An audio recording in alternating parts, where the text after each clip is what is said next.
And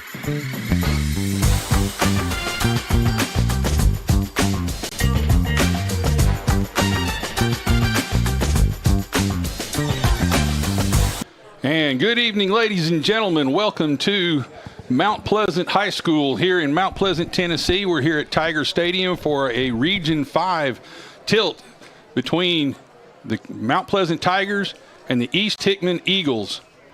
Glad to have you here with us tonight. I'm Mike Lyle. I'll be your play-by-play man tonight. I'm here with Seth Campbell, who will be doing colors and engineering tonight for us. And Seth, it is a beautiful night. This is Chamber of Commerce football weather.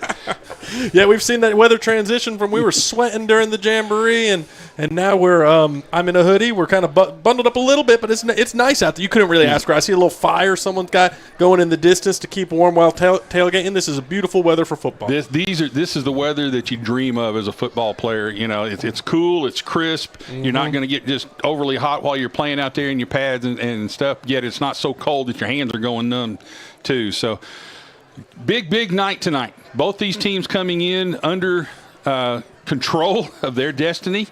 Both teams are undefeated in the region.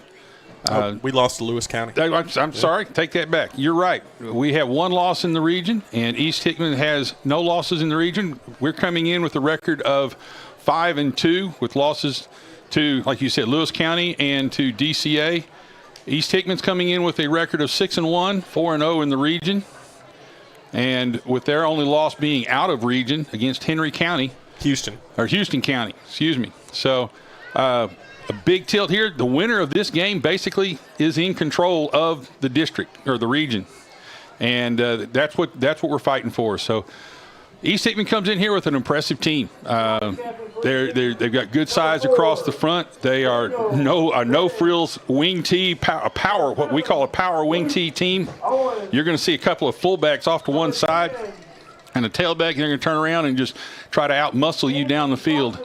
And they usually do a pretty good job of doing that. So, Seth, what else have you found out about East Hickman? Well, the first thing you said to me when I sat down, you said, "Oh, they're big. They're big." So we got to be ready to hit. I mean, the last time we were with everybody, it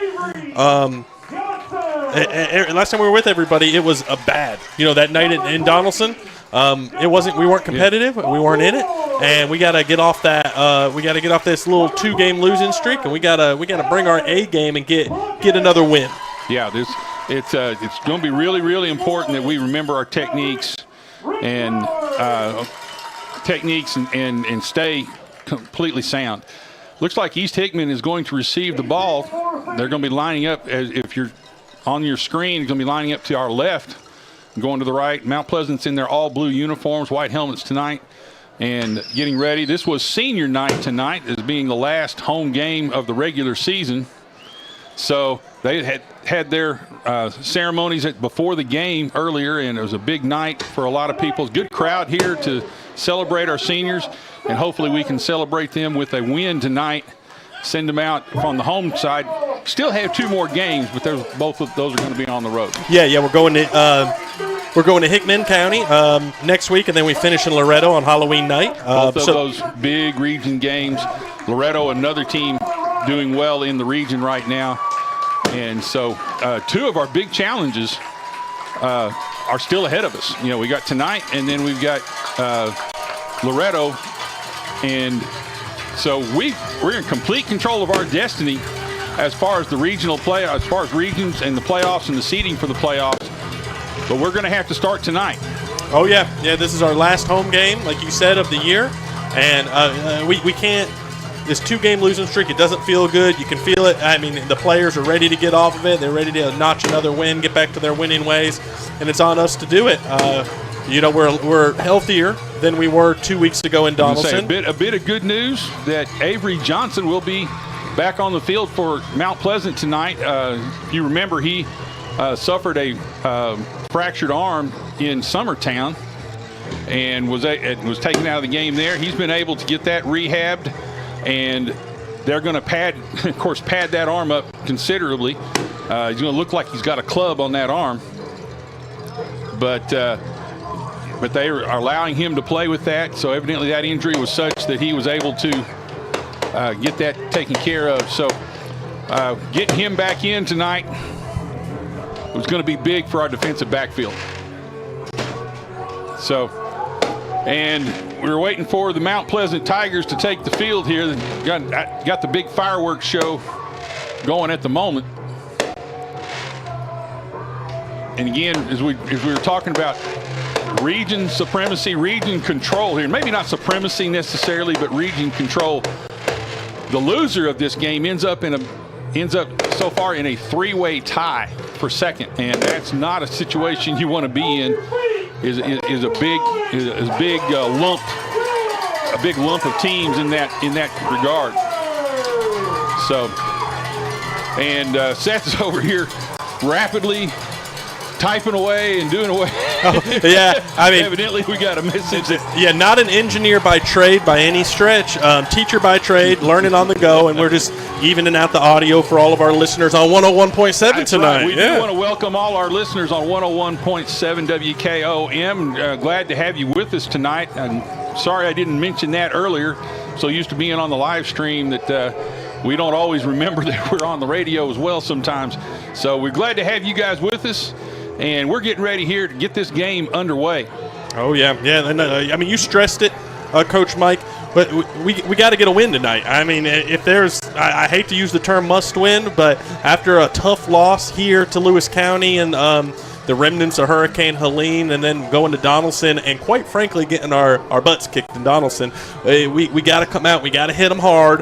I want to lead early, and I want to maintain that lead throughout the game. And this is a good squad. In all fairness, we kind of went into Donaldson with a couple of hands tied behind our backs. We had a couple of guys that weren't at full speed, and we had a couple of guys that weren't available for us.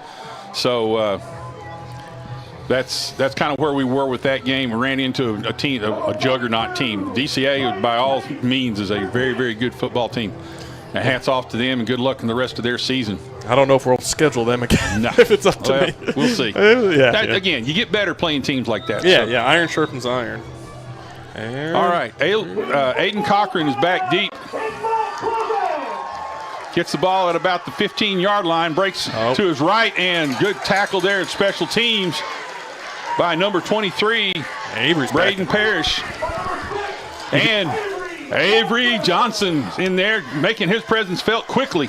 Yeah, he was feeling it. He was ready to hit somebody. He was ready to be back. It's hard when you're watching from the sidelines trying to rehab an injury, and he's back out there tonight, and that will benefit us greatly. So now we have 1st and 10, East Hickman at their own 29-yard line. Again, they're a power football team. You can tell. I mean, as you said, that size, they're just level across the front. They are large. 2 tight ends, 2 fullbacks to the right, quarterback and shotgun. Wing T look to the fullback and runs a trap up the middle. Gains about 6 yards on the first play there. It's going to bring up a 2nd and 4. The wing tee is designed to give yourself a chance to have power, but also to mix up the reads of the linebackers. Linebackers have to do a really, really good job keying in on the proper reads. Otherwise, they start trying to get their eyes in that backfield. They're going to get all twisted up. Yeah, Evan Plunkett and Derek Rittenauer, they're going to have their hands full tonight. Right up the middle, fullback power, and Rittenauer makes the first contact. Assisted, trying to catch the number right there. Oh, they gave him the first down. Assisted by, I believe it was Braden Parrish. I'm not exactly sure about that. Enough for a first down, though. So it's going to be 1st and 10 at the 39. Got just enough. Yeah, they got Parrish in there at linebacker, too. I see him. So, again, that 2 tight end set, 2 fullbacks to the right, quarterback and shotgun. Fakes the power sweep to the right. Keeps up with the quarterback trap up the middle. Not much room there. Defense did a good job, led by Connor Scherer. No, that wasn't Connor. That was Bo Stevens there, made that tackle. Led that play right there. Senior Bo Stevens. 2nd and 7, a gain of 3 on that play. Number 13, Dakota Ragsdale is, am I reading that right? Yeah, number 13 to They got him a wide receiver on their roster, but looks like they may have made some changes. It doesn't look like they used too many of those receivers. No, not many receivers on that team. Hand off to the fullback up the middle. Not much. And nothing there. Oh, we're seeing a lot. Taylor Russell leading the charge on that. It looks like Mount Pleasant's happy just third. to clog up that middle. There's some big bodies in the wing out tee, there. the first thing you have to stop is the fullback. That's the first thing you've got to stop is the fullback on the wing tee setup. Third and a long 6 here at the 42-yard line with 9 minutes and 35 seconds and counting in the first quarter. They're just pinching. Oh, and we got that jump, that hard count. Still having to contend with that. Got a little anxious right there trying to get the jump on the lineman. On a team like this, when you know it's just going to be smash-mouth football, it makes it difficult. You can't give them that 3rd and short. Now it's going to end up being 3rd and 1. 3rd and 1 at the East Hickman 48-yard line. Driving back now, guys. It's going to be really, really hard to have a play for loss because of the fact that they're just shoe-to-shoe in here and just really, really tight and try to bulldoze you. Right up the middle, slides around a little bit. Not a big gain. It's probably going to be enough for the first down. They're giving the marking right at the 50-yard line. Yeah, they're already marking the chains to move forward, so it's going to be a first down. This is the East Hickman style of play. Just bulldoze you down the field. They're going to be happy with 3-4 yard gains as long as they can stay ahead of the chains. Big thing we're going to have to do is get a play somewhere, a break with a penalty or a loss, turnover somewhere, and don't let them stay on schedule. Yeah, but he didn't get much on that 3rd down, but it was just enough. And that's how they make their money, yeah. Fullback sweep to the right. Tailback sweep to the right, and he's met there. Ooh, Plunkett. Right at the hole, Evan Plunkett there, leading the charge, doing a good job from his inside linebacker position. It looked like he was going to get more. Defensive front did a good job stringing that play out, making him run east and west instead of north and south. So now it brings up 2nd and 7, gain of 3, and we have a stoppage in play here. I think they're. And what are they pointing at? Evidently there's something out on the field over in the far end zone. Looks like somebody left a water. And they good just call. now noticed it. Side judge. Yeah, that was a good call. No one saw that. Yeah, we don't want that falling on somebody falling on that. All right. Got everything back in order, got the field cleaned up. With 8 minutes and 11 seconds left in the first quarter. 2nd and 7 for East Hickman at the Mount Pleasant 47-yard line. Got to get to the 40-yard line to get that first down. So far, they've been doing what they like to do, just bulldoze it down the field.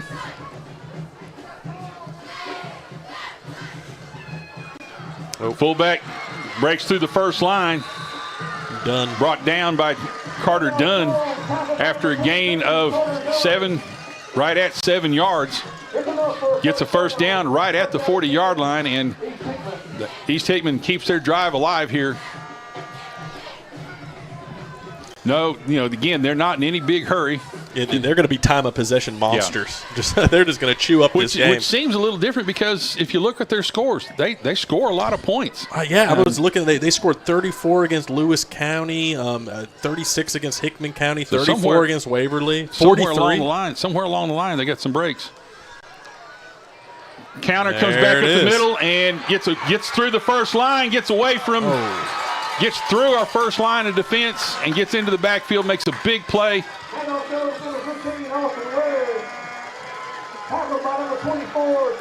Dakota Alderson makes a touchdown-saving tackle.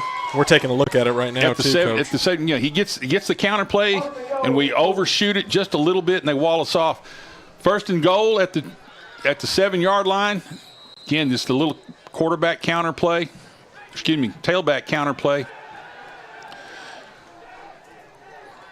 Gain of about 3.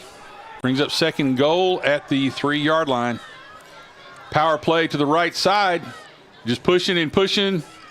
No signal yet. It's going to be close. They're marking short right at the inside the 1 yard line, at the half-yard line. So it's going to be 3rd and goal. Third and goal. See if our defense can come up with a push here and change the line. You got to change the line of scrimmage at this point, which has been proven difficult here in this first quarter. You got to change that line of scrimmage. You got to push it back. You can't let their backs get their shoulders turned up the field. Again, East Hickman in no hurry to get this play off. They were moving with a little bit of pace before this.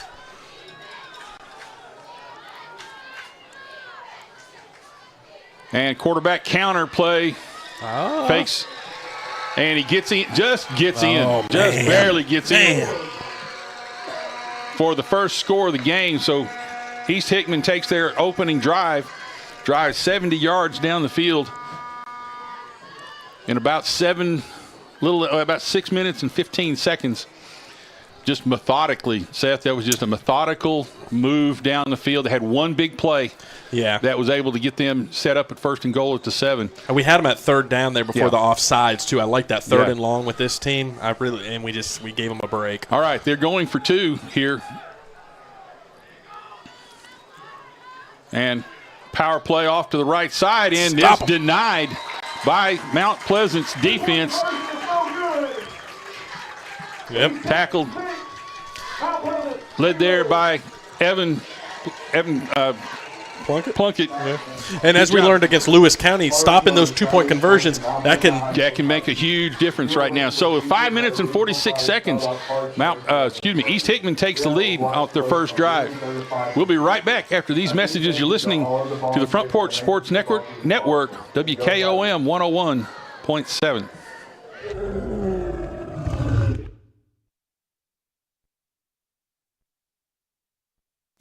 Got wings? Alex's Tacos and Wings, winner of the best Mexican food and tacos in Murray County. But did you know that we also have all kinds of the best chicken wings? What's your favorite flavor? Like 'em hot? Pair your meal with a drink from the bar. Delicious food for the entire family is moments away. Alex's Tacos and Wings, 2202 Circle Drive in Columbia. Visit alexstacosandwings.com or check us out on Facebook. Alex's Tacos and Wings. Come take a bite. And we're back here in Mount Pleasant with 5 minutes and 46 seconds left here in the first quarter. East Hickman has taken the lead on a methodical drive, about 70 yards. Squib kick. It's picked up the 30-yard line, and we pop the first line of defenders. Can't get past the second line. See if we can't see who picked that ball up. Did a good job there. Is that Jakari? I didn't see it. Jakari McClure picked that ball up right there. Got about a 10-yard return on it. So decent field position for the Mount Pleasant Tigers on their first possession at the 41-yard line. They're going to have to answer here. They don't want to fall two scores behind here. Looks like we have a little bit of a change at quarterback. J.P. Easterling is going to be starting tonight. Got McClure to his right, to his left. Shift over. Option out to the right or left side. McClure gets by a couple of the first tacklers, can't get by the third one. Gets pushed out of bounds at the 45-yard line. It's going to be a gain of about 4 yards on that play. He stretched that out as far as you could stretch that field on that one. Good job looking horizontally there. Tried to get around the edge right there, and started to get around the edge and just ran out of field. So now second and 6.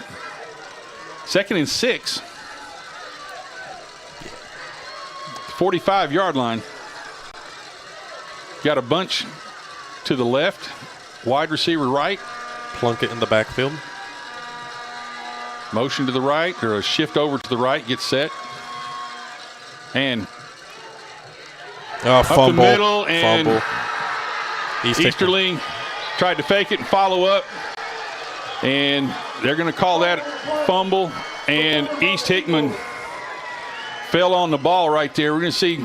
Let's take a look see at what it. happened right there. He does the belly play. 27 here, just forces it out. Yeah. Just grabs him around that arm and pulls that arm down. He wasn't able to keep his hand on the ball. And again, you stress ball security right there, especially when you're in a crowd trying to keep that ball high and tight. Yeah, it was a really good tackle by number 27 for East Hickman, Jaden Malusian Jr. He just forced that ball out, and it came out way too easy. East Hickman ball. Mount Pleasant's in a little bit of trouble here early. Yeah, 4 minutes and 47 seconds left here in the first quarter. 1st and 10, East Hickman. Dive over the left side. Not much there. Gains about 3 yards. Their quarterback, Dakota Ragsdale, does a good job with the fake. He sells it. Tackle led by Parrish. Number 21, Matthew Seacon. They got some. Number 21? Yeah. Sloan. Matthew Sloan. Sloan, okay. Senior. I had a little dot there. Okay. Had a little speck there on that L. It made it look like an I. That's why it would look so funny there. Wiped it off. That's cleaned off now. Oh, got him. And another fullback dive at the middle. You see a lot of window dressing right there of a lot of fakes after the handoff, and which answers, which brings it up. I like these 3rd and longs against this offense, though. And we got 3rd and 7 here? Yeah, 3rd and 7 at the Mount Pleasant 44.5 yard line. Chris Lanius came off the field a while ago, kind of tugging at his shoulder. Got the trainers looking at him right now on the sideline. Power to the left. Fullback dive to the left side and does not get enough right there. He only gets about 3 yards. So it's going to come up with 4th and a long 4 for East Hickman. They sure seem like a team that goes for it. Well, yeah, in this situation, number one, I don't know that they really trust their kicking game since they didn't didn't kick the extra point. And you're in that kind of in that no man's land. From about the 30 to 35 out to the 50-yard line, you're kind of in that no man's land about trying. And, almost jumped. Braxton Brady got back in a hurry. Didn't cross the line. And that's exactly what they were trying to do, is to get them to jump across. Braxton's talking to we're talking to that offensive line. All of us took a break right there. All of us took a deep breath. So with timeout on the field, it's 2 minutes and 42 seconds in the first quarter. East Hickman 6, Mount Pleasant 0. We'll be right back after these messages.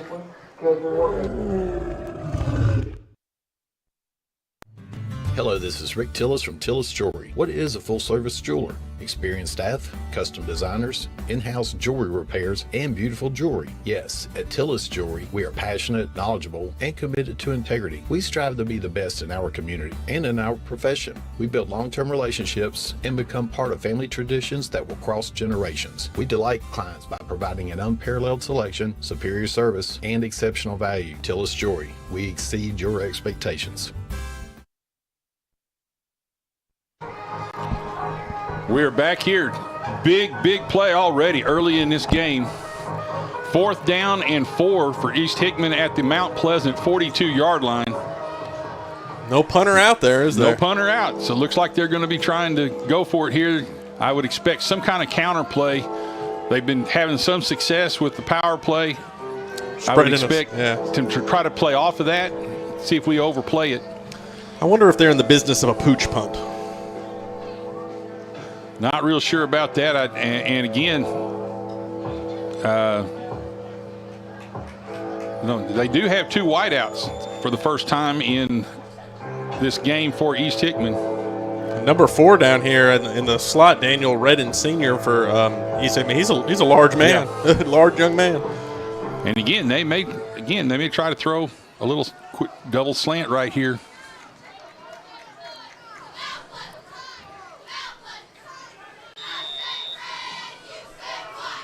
All right, got everything squared away. 4th down. 4th and 4. Oh, what a bad play. And sweep to the right, and we meet him in the backfield and able to stop him. They stop him at short for only a 2-yard gain. A great job penetrating in the backfield right there. I was busy admiring why they were going to start 7-8 yards in the backfield to pick up 4. While you hit that button. I know. Okay. I verbally said, what a bad play. And, I mean, those coaches, they know what they're doing, but – man, I don't know about pitching it 8 yards in the backfield. I think they expected us to really try to gum up the middle, and they were going to try to outflank us. But they didn't do it, and defense, again, rises to the occasion. Turnover on down. So it's 1st and 10, Mount Pleasant, their own 39-yard line. Let's do something. 2 receivers right, 1 receiver left. J.P. Easterling in shotgun and gives it to Evan Plunkett right there up the middle, and a really good first play gain of about 7 yards. We'll give him 7 yards on that. Second down and 3. Again, Plunkett, when he gets his shoulder squared up, it's hard to bring him down. Yeah, he looks like he's going to be the primary back tonight, at least starting out, because he's been back there for nearly every snap. 3 receivers to the right, 1 receiver left. Little motion, quarterback counter. Darn it. Tried to set up a little bit of a crackback block there and wasn't able to get a good one. Of course, with today's rules, it's kind of hard to get a good crackback block anymore. With today's rules, you can't really do it. All you can do is kind of do a basketball screen. Well, I thought he had a seam there at first, and it just closed up. I thought he was going to hit his. East Hickman did a good job of recognizing the play. But he gained 2 on the yard, so it's 3rd and 2. 3rd and short. Don't mind being in that situation as long as we can convert here. Got a bunch set to the right, wide receiver left. And gives to, and it doesn't look like he's got the yardage. A lot of penetration right there by the East Hickman front. And Evan Plunkett was not able to get his feet and his shoulders squared up at the line of scrimmage, so it's going to be 4th and 2. Yeah, they were all over him as soon as he touched the ball. There just wasn't any breathing room. And again, they're seeing everything right off. They're keying off of him. Mount Pleasant's going to go for it. At least they're lining up to go for it. 4th and 2 at their own 48-yard line. Kind of an indication of how important Coach Hartfield thinks this possession is. Bad snap to the right. And Easterling is not able to recover off of that. Snap went off to his left, and he wasn't able to recover it. And a loss of yards on 4th down. So it's going to be a turnover on downs. Well, unfortunate turn of events right there after a promising start for a couple of first downs. And so now at the 40-yard line with about 34 seconds left here in the first quarter, East Hickman takes over on downs. Again, we're those offensive woes. Yeah, we shoot ourselves in the foot. We get things going, and so far we're our own worst enemy right now. I don't think he was ready for that snap.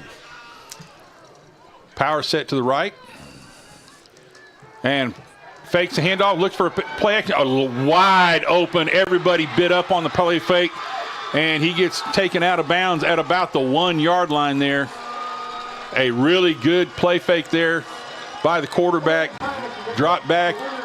Everybody bit up on it, and there wasn't anybody within 20 yards of him. Well, yeah, the way they run the ball, everyone was kind of looking in the backfield, and he just popped it right over there. And again, a team like this with the wing tee, the power wing tee, you've got to have great eye discipline. You've got to read your keys.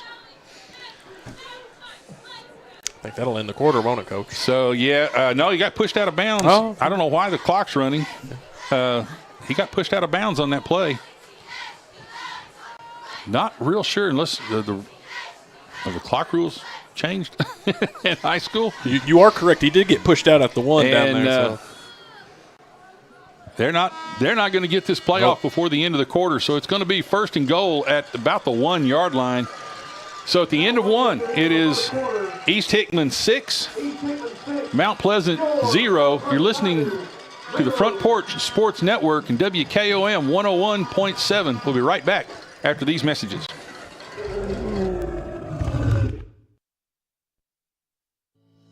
We at Hollins Pharmacy must be doing something right. We've been providing pharmaceutical services in the Middle Tennessee area for over 60 years. The guiding principles of our business are fast, accurate, friendly, personal service. We do not have long waiting lines, and our phone calls are answered by a staff member. We strive to get to know our customers by name, not just a date of birth or number. We are your locally owned hometown pharmacy, and we appreciate your business. We urge you to come visit us at Hollins Pharmacy, 1608 Hatcher Lane here in Columbia. Columbia Foodland is a locally owned and operated family grocery store with a full line of dry, dairy, frozen, meat, and produce items. We focus on keeping the freshest hand-cut meat and produce items daily with the most competitive prices in town. We offer weekly ad specials as well as in-store weekly specials throughout the store. Located at 427 West 7th Street in Columbia in the former Harris Foodland location. Columbia Foodland. We're here and ready to serve the wonderful people of Columbia and the surrounding areas.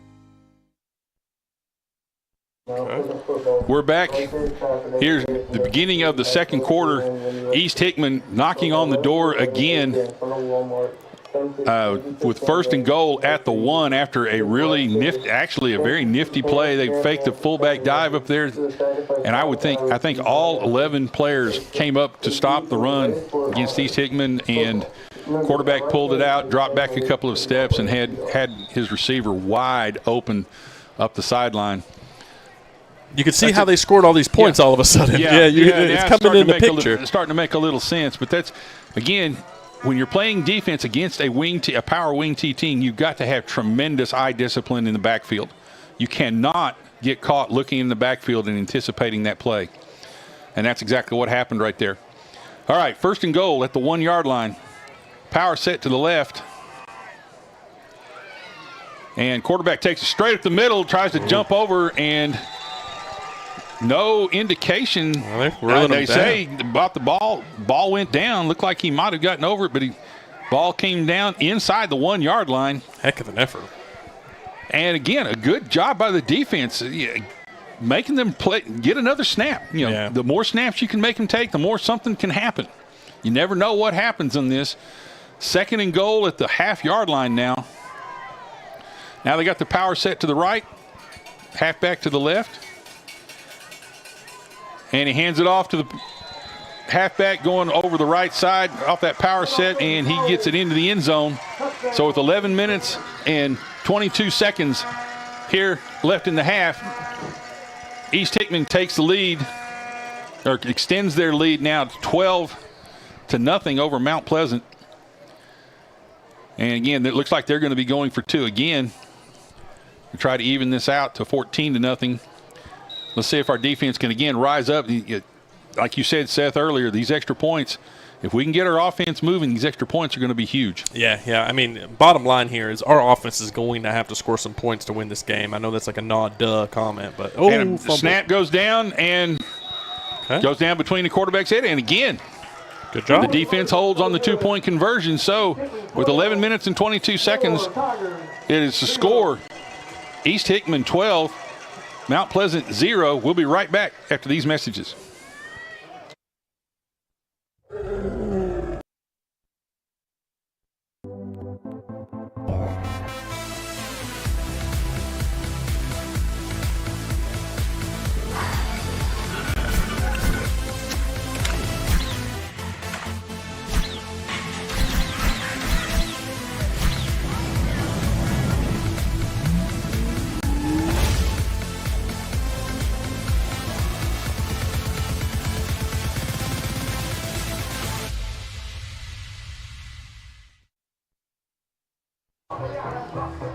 We're back here at Mount Pleasant High School in Mount Pleasant, Tennessee. This Region 5 tilt between East Hickman Eagles and the Mount Pleasant Tigers. East Hickman just extended their lead to 12-0 here early in the second quarter. And a little pooch kick this time.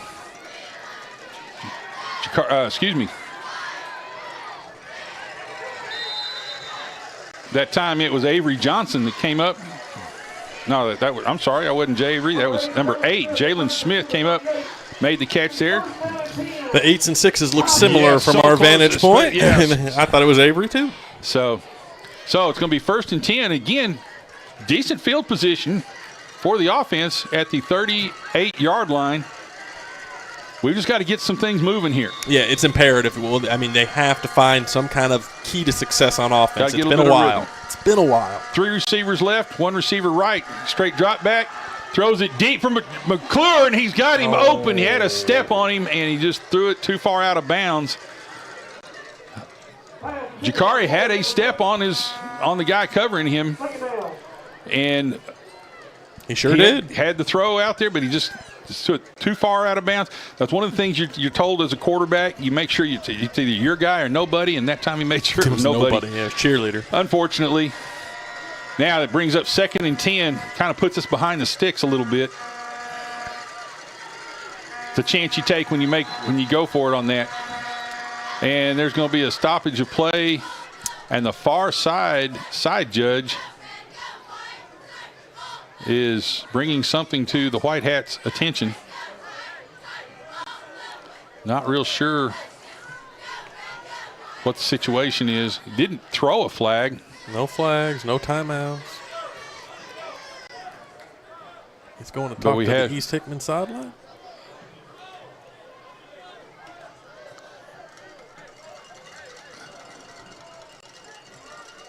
Not sure what the situation is. He's going over to talk to the East Hickman coach about something. Unfortunately, we don't get to hear. We don't have a field mic down there. I'm zooming in to find out what's going on. And there's some hands like questioning things. Body language. Oh, okay. It's something to do with their. It may be that noisemaker. Somebody's got an air horn up there, and I think by TSSAA rules, you're not allowed to use air horns. Though I've never seen it really enforced, but I don't think they're. I think we had a stoppage earlier this year for an air horn, according to Principal Eric Hughes. He told me that later in the week. There was an air horn. I think they're asking for someone to come in and enforce that rule and to take it from them, I guess. I don't know. I can still hear it. I mean, it sounds like a horn. Yeah. Fans, we would like to remind you that air horns are not allowed.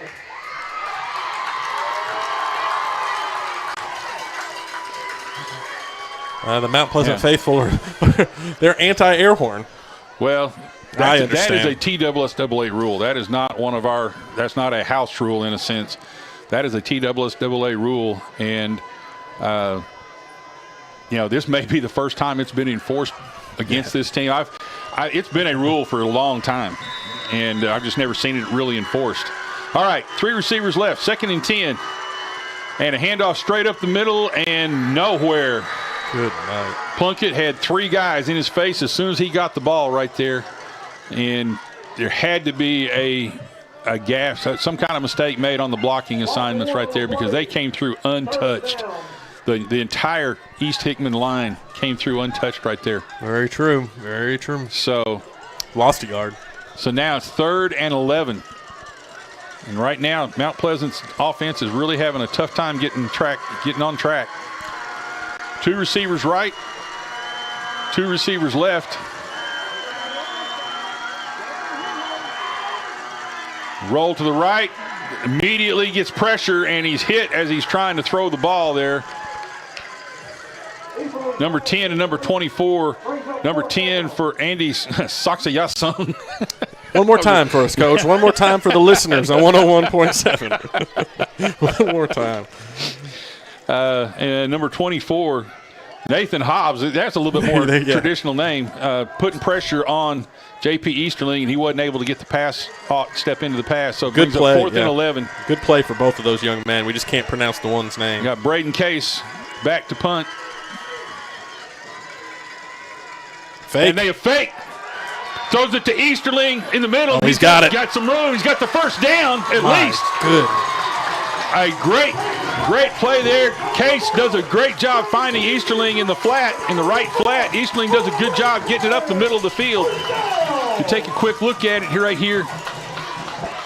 You can see it play all. Yeah, good. They caught him in a rush, And Easterling was able to make the first guy miss and then get a seam up the field and gets enough for the first down. Nathan Hobbs, who made a good play the play before, just whiffed on the tackle of JP. As he had Easterling, and he just whiffed. Good play. Gutsy call there by Coach Hartsfield, and it works. So first and 10 at the East Hickman 49-yard line. We had to do something to get this offense rolling. And Plunkett takes the ball right up the middle. Not much there. Gets maybe a yard. It's going to bring up 2nd and 9. You can tell the East Hickman defense is really keying on him. Again, coaches trade films all the time. And I'm sure they've seen that, with Plunkett in the backfield and with Easterling in the backfield, they know it's going to be the fullback dive and it's going to be the quarterback belly off of that most of the time. No bad exchange. Got a tough exchange there on the jet sweep. Went to Jalen Smith. Just a little bit, timing was just a little bit off right there on the exchange, and they weren't able to get it around. Again, East Hickman's defense does a good job pursuing to the ball right there and doesn't let him turn the corner. So now you got 3rd and 10 at the 49-yard line. Not a place that Mount Pleasant wants to be. We're just having difficulty, churning out those yards on 1st and 2nd down so far tonight to make 3rd downs reasonable. I mean, there's just nothing there. As good a runner as Easterling is most of the time, he's not necessarily known for his passing prowess. 3 receivers to the left, bring motion back. Finds a receiver out to the right side, and he's pushing up, and it's going to be close to a first down. Kind of depends on where they mark him out of bounds. They got the foot down at the 40-yard line to Avery Johnson. Glad to see him back on the field again. Making plays. Yeah, senior. And it's going to be looks like going to be about a yard short. Oh, they had a holding call in the backfield. Oh, come on. I did not see the flag. I think the one that they called is either holding or an illegal block in the back. When he bootlegged out, the tackle came in, and I saw him block him in the back. But that was such a close call right there because he really didn't hit him. He just kind of stood in his way. Our left tackle did a pretty good job of not just blowing him up. He could have blown him up. So 3rd and 15. Motion to the left, straight drop back, and here they come on a blitz, and they had more people rushing than we had blockers. That was just the simple way to it. They had a corner blitz and an outside linebacker blitz here from the defense's left side, and we didn't have any blockers out here. And they were able to get to him before he was able to throw the ball. Not a great sequence there, those last 2 plays. There's a flag on the far side of the field. Motion on us. Okay. Illegal procedure declined by East Hickman. That's going to be 4th down and about 20. Easterling's feeling it, too, after that hit. They kind of twisted him up a little bit because they brought him down. And there's not much on him. 4th and 22. He's a thin guy. He's fast, but he just not much cushion there.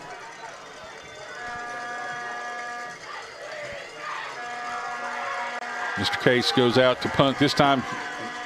A great punt. Gets a good spiral out there. Picks it up at about the 25-yard line, and unfortunately he breaks through the first line of defense, and the only one that can stop him is Case, and he is not going to be able to yet. And he had a line of blockers all the way down the field. Scanning back, I do not see a flag laying on the field, so unfortunately a special teams play by East Hickman scores a touchdown on the punt return with 7 minutes and 34 seconds. And they take an 18-0 lead here over Mount Pleasant. Actually, it's one of those punts that was almost too good. He outkicked his coverage. Outkicked his coverage a little bit, and they weren't able to get up there and get to him before he was able to get the return set up. Secondly, missed tackles. Oh, yeah. There, you saw a few on that one. He got up in between a couple of defenders, and they tried to arm tackle him, and you're not going to be able to arm tackle these young men.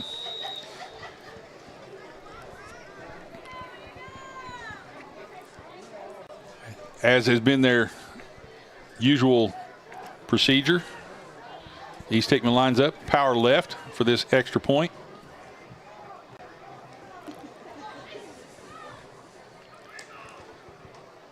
Fullback dive to the left, and this time short. They mark him short again. He looked like he got into me, but I'll take it. Defense comes up again on the play there.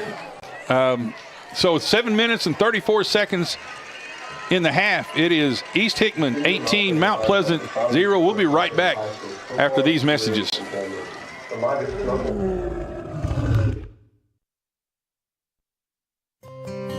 Are you tired of living with neuropathy? If you're living with pain and numbness in your feet, then you understand that most treatments only target the symptoms of your neuropathy. At the Dr. Gill Center, our customized therapies target the underlying causes of neuropathy, promoting healing and helping to restore function. Are you ready to say goodbye to pain and limitations of neuropathy and hello to a brighter, pain-free future? Call 615-794-0800 and ask about our $49 special. Take the first step. Start living pain-free with Dr. Gill Center. Call me painfree.com.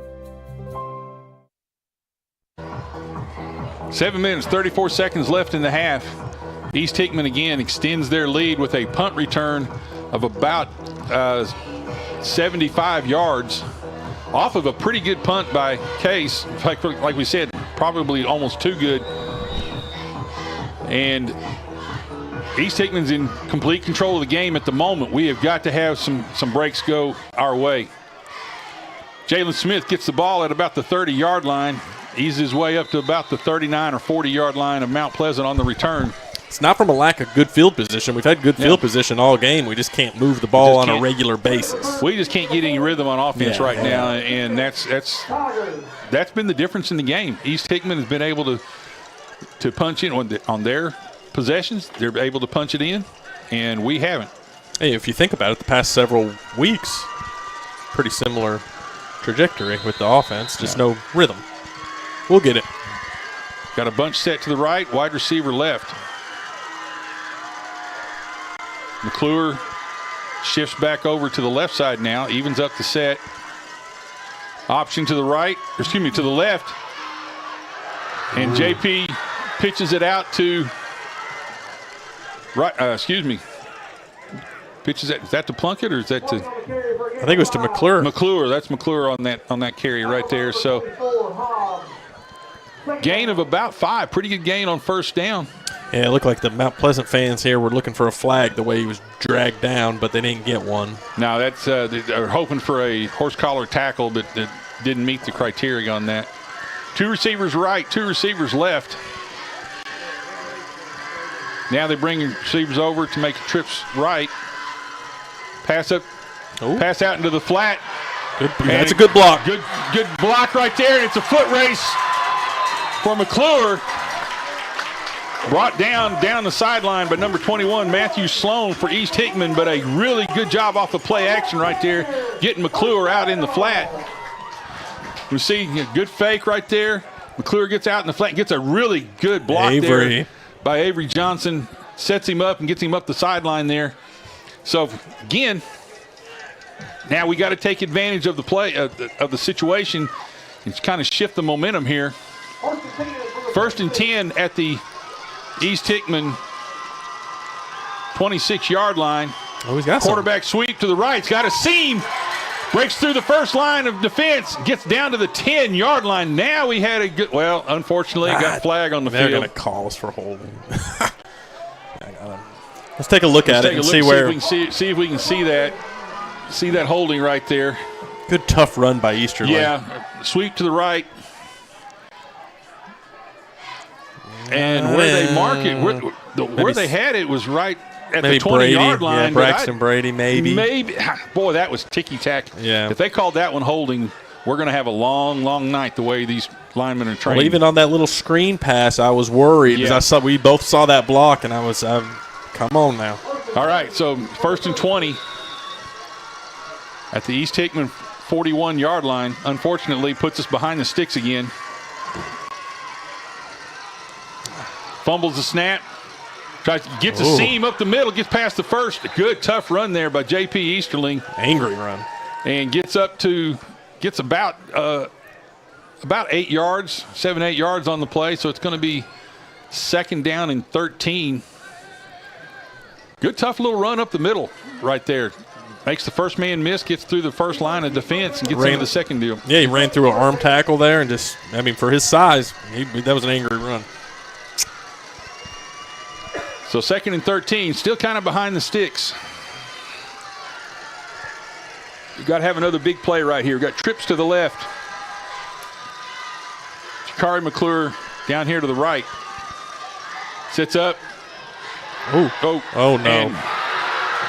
He pump fakes it and gets hit while he's trying to throw it, and he makes an ill-advised throw while he's being pulled down. Tries to get it to Jakari McClure. And throwing it while he's getting pulled down. Unfortunately, he throws it right into the hands of the East Hickman player. He had Jakari open there for a little bit in the right flat. Got him open here for just a little bit. He gets hit, and as he's being pulled down, he throws it, and you just can't do that. That's just one of those things you got to learn as a quarterback when you don't have your play. I know he's trying to make something happen. He's a competitor and stuff, but you just got to be smarter than that sometimes. You just got to learn when the play isn't going to work to eat it and go from there. And I'm down here. I'm watching down here on the sidelines. They're coaching him up right now. Yeah. Telling Easterling, JP's only a sophomore. Mistakes are going to happen, and that was a mistake, but we'll learn from it. 1st and 10 at the 28-yard line. Got to play. Starts to the left, starts to the right and bends back to the left. You had Carter Dunn and Evan Plunkett on the tackle there for Mount Pleasant. Dunn was spirited. Spirited tackle. Adding a little exclamation point, taking him down right there. Maybe a little frustration. 2nd and 6 from the 32-yard line. Got 4 minutes and 22 seconds and counting here in the first half. And got another stoppage of play. Okay, had a drone. Had one of those drones. Died. That would hurt if you were in the wrong spot. A lot of coaches those are actually being used by coaches anymore to get bird's eye view of how their players are playing. It's also used by the schools to promote their teams a little bit. Pretty cool stuff. Ooh. Sweep to the right. And Jalen Smith does not let him turn the corner. He gets a gain of about 3 to 4 yards up on that. Wasn't able to get the corner on Jalen Smith. He was able to get outside the outside linebacker. They made it look like an option. Really, just more of a sweep. Yeah. It was just a little funny pitch motion. That quarterback wasn't about to keep it. So now you got 3rd and 2.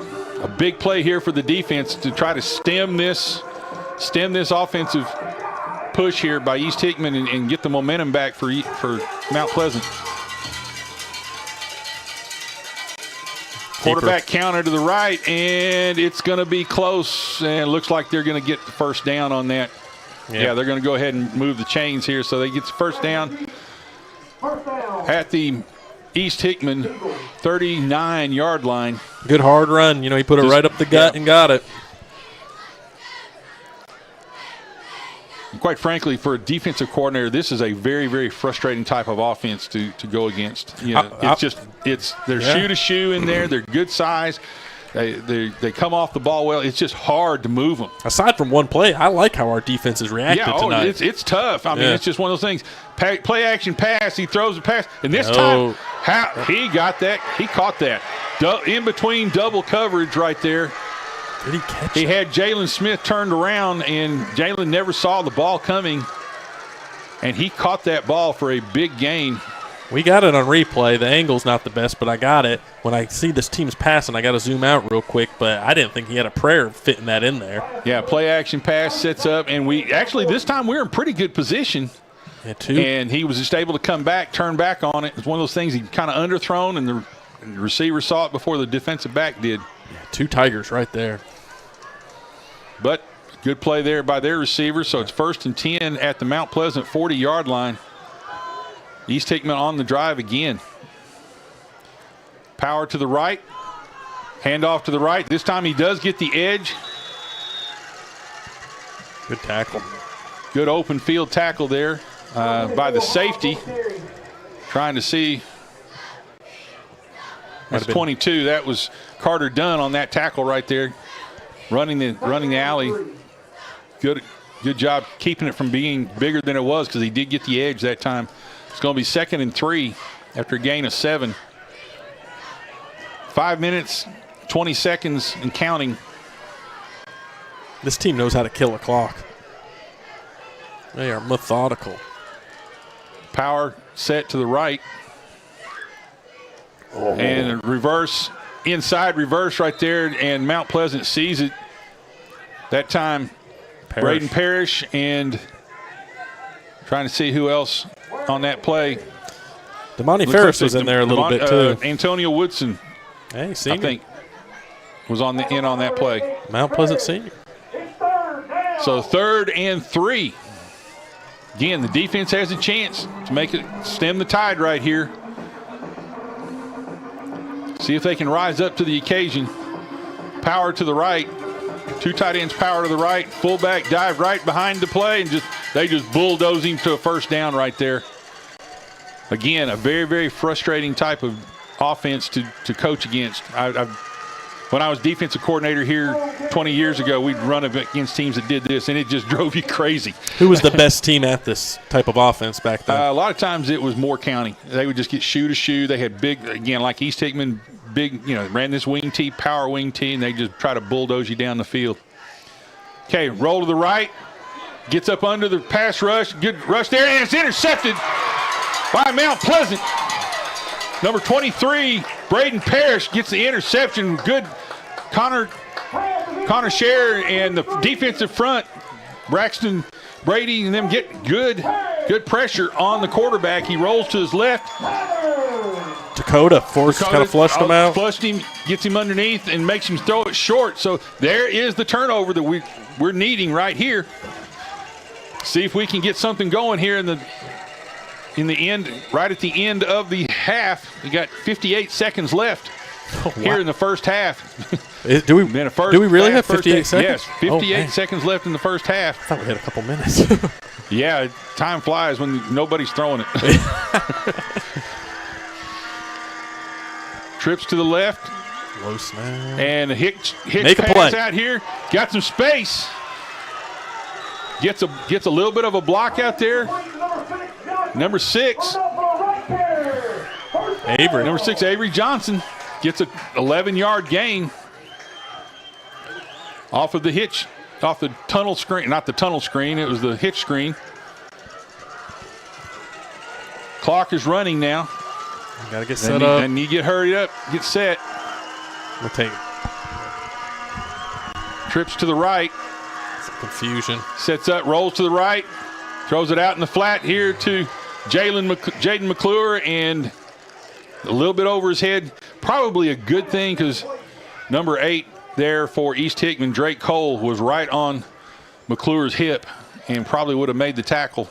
We were having some difficulty lining up, too. We had guys not sure where to go. Avery Johnson's trying to get him in line out there. I saw him yelling at somebody, but he's, we just weren't in sync on that. So now with 32 seconds left in the half, it's 2nd and 10 at the Mount Pleasant 37-yard line.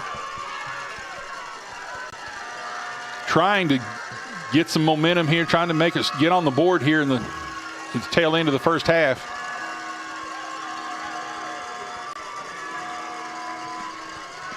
Snap, slight roll right. He's got a man wide open. He's got Jaden McClure in the middle. Go! Complete.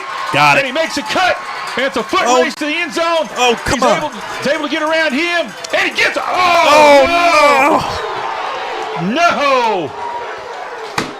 No. He gets a block right at the goal line, and they're going to call that an illegal crackback block. I'm going to replay it while we digest what just happened. Oh, man. A great pass, a great play, and a great run. Finds him open in the middle of the field, makes a good cut right there to get up the field. And you got a player coming back trying to help him out. Yes, Yeah, unfortunately, by rules, that is an illegal. If he comes back away from his own goal line or from the goal line, and I think they just flagged us again. No, I think he was throwing it back in. Okay, he was throwing it back to the referee. Yeah, Maybe. yeah. Well, I don't know. I don't know. We didn't have any Tigers over there. I think you're right. Man, that one hurts. That's Yeah, but like you said, with your hands, he led with his shoulder, and by rule, that is an illegal block. How much time we got left on the clock? And we've got 20 seconds left on the clock, so we've got time to make the plays. We got 1st and 10 at the 22-yard line of East Hickman after a huge play right there. J.P. Easterling makes a good pass out to Jaden McClure, who makes a good run after catch. Timeout. And timeout by East Hickman to kind of get everything. They're trying to kind of get their act back together after that big play. So we will take a break as well. With 20 seconds left here in the first half, it is East Hickman 18, Mount Pleasant 0, but driving. We'll be right back after these messages.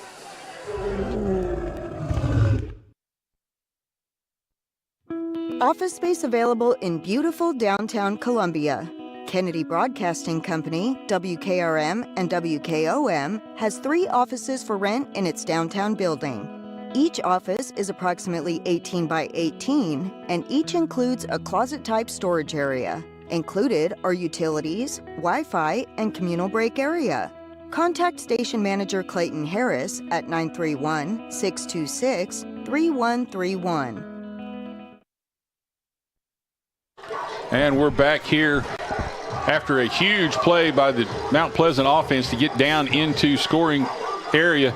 Unfortunately, just a hustling error, a player trying to help Jaden McClure get into the end zone right there, and just doesn't quite do it right, unfortunately. Straight drop back, and he throws it out here for Easterling, and he tipped off the tip.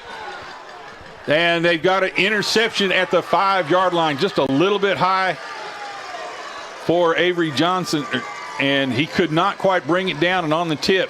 And we're taking a look at it now. It was man, what a turn. Easterling's doing a pretty good job throwing the ball. Just gets it a little bit high right here, and Easterling's not able to pull it down. And East Hickman is able to make the play. I need to get rid of that air horn. We're on the radio. And the Mount Pleasant faithful are upset about the air horn status. But they just came to the wrong booth. Yeah, they came to the wrong place to take care of that. So I'll wield my power is not the air horn business. And East Hickman are going to take a knee. There's a stoppage. East Hickman is going to take a knee and run the clock out, but for some reason the referee stops the play. Oh, Mount Pleasant called the timeout. They're going to make them snap it. Well, look at where that ball is, Coach. I mean, they're an inch away from safety territory. There must have been a penalty of some kind right there because he caught the ball on the 5. Yeah, good point. Good point. We've got that. Have we got that replay back there again? Yeah, we sure do. And let's see if it did look like he I think you're right on that. There must have been some kind of a penalty, or they. Yeah, he was about 4 or 5. Maybe he just dropped back. Yeah, and that shotgun. Maybe went down the knee. I couldn't tell. They're all kind of bunched up right there, and they do run their wing tee out of a.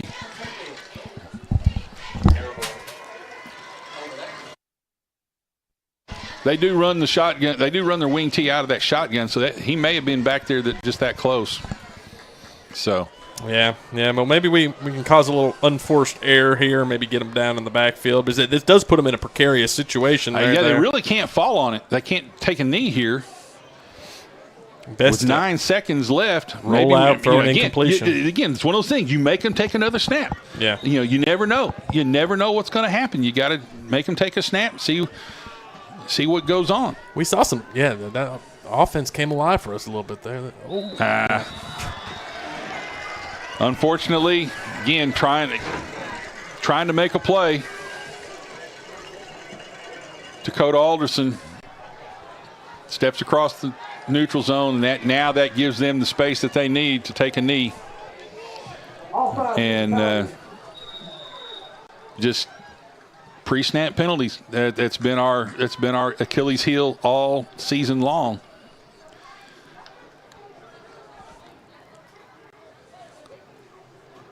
Fullback dive up the middle and caught at the line of scrimmage, and they're going to let the clock run, and that will be the end of the first half right there. So at the end of the first half, it is East Hickman 18, Mount Pleasant 0, and a situation that would couple of plays. We could have been right back in this ball game as it is. We're going to get the ball first in the second half, but we're going to have to make something happen here. So we're going to take a break and listen to some of our sponsors here for a little bit. Again, halftime, Mount Pleasant 0, East Hickman 18. We'll be right back after these messages. You're listening to the Front Porch Sports Network and WKOM 101.7. Be right back.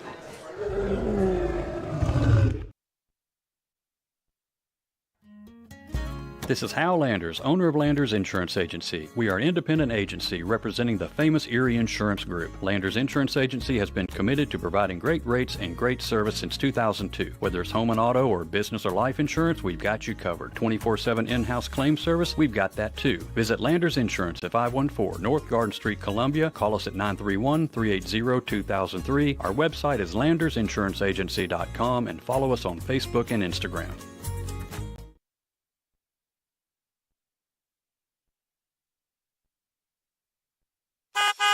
I'm Justin George. I'm Corey Muehlbauer. Together, we are Columbia Motor Company. Columbia Motor Company offers quality pre-owned vehicles at an affordable price, along with many financing options to keep you in your budget. We are veteran and locally owned. We are located just off of Carmack Boulevard in downtown Columbia. You can also follow us on Facebook and Instagram, or visit our website at columbiamotorcompany.com. If you want a different and enjoyable car buying experience, please give us the opportunity here at Columbia Motor Company.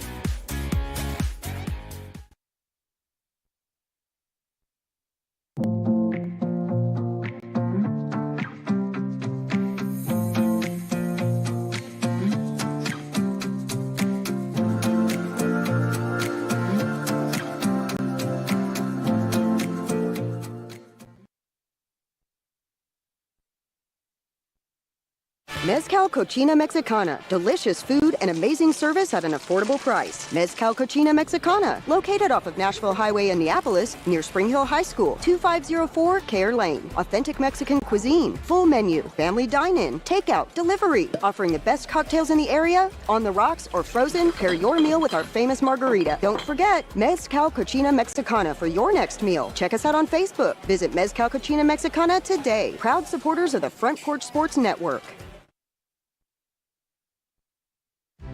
Hi, I'm Chris Chumley, owner of Expert Landscaping, LLC. Located in beautiful Columbia, Tennessee, Expert Landscaping specializes in consulting and design for all your outdoor needs, as well as installations for landscaping, pools, patios, outdoor kitchens, fireplaces, irrigation, and lighting. Call us today at 931-374-1772. Expert Landscaping, where quality work is an investment.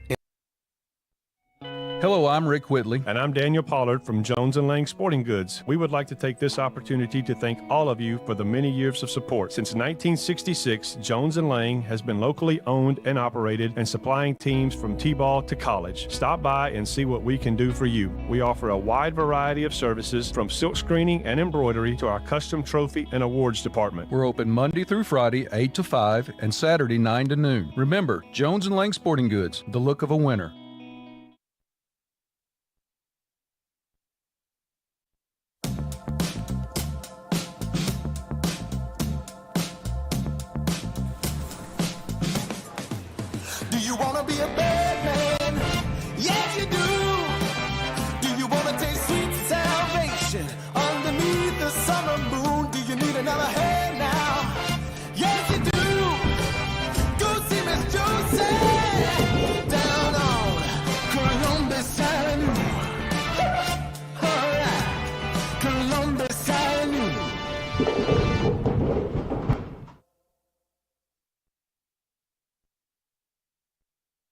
Hi, I'm Robert Rogers at Parks Motor Sales Buick GMC. And I'm Michael Parks Lawrence at Parks Motor Sales Buick GMC. Together, we're Mr. Bobby Parks' grandsons, and we run his dealership, and we are glad to be part of our local community. Being family owned and operated, we invest heavily in our community. We do things like sports teams, schools, bands, you name it. We try to help everybody we can. The reason why we do this is because we all love this community. So come do business with us, your neighbors, at Parks Motor Sales in Columbia, Tennessee, right off Nashville Highway, or at parksmotorsales.com. He shoots, and he scores!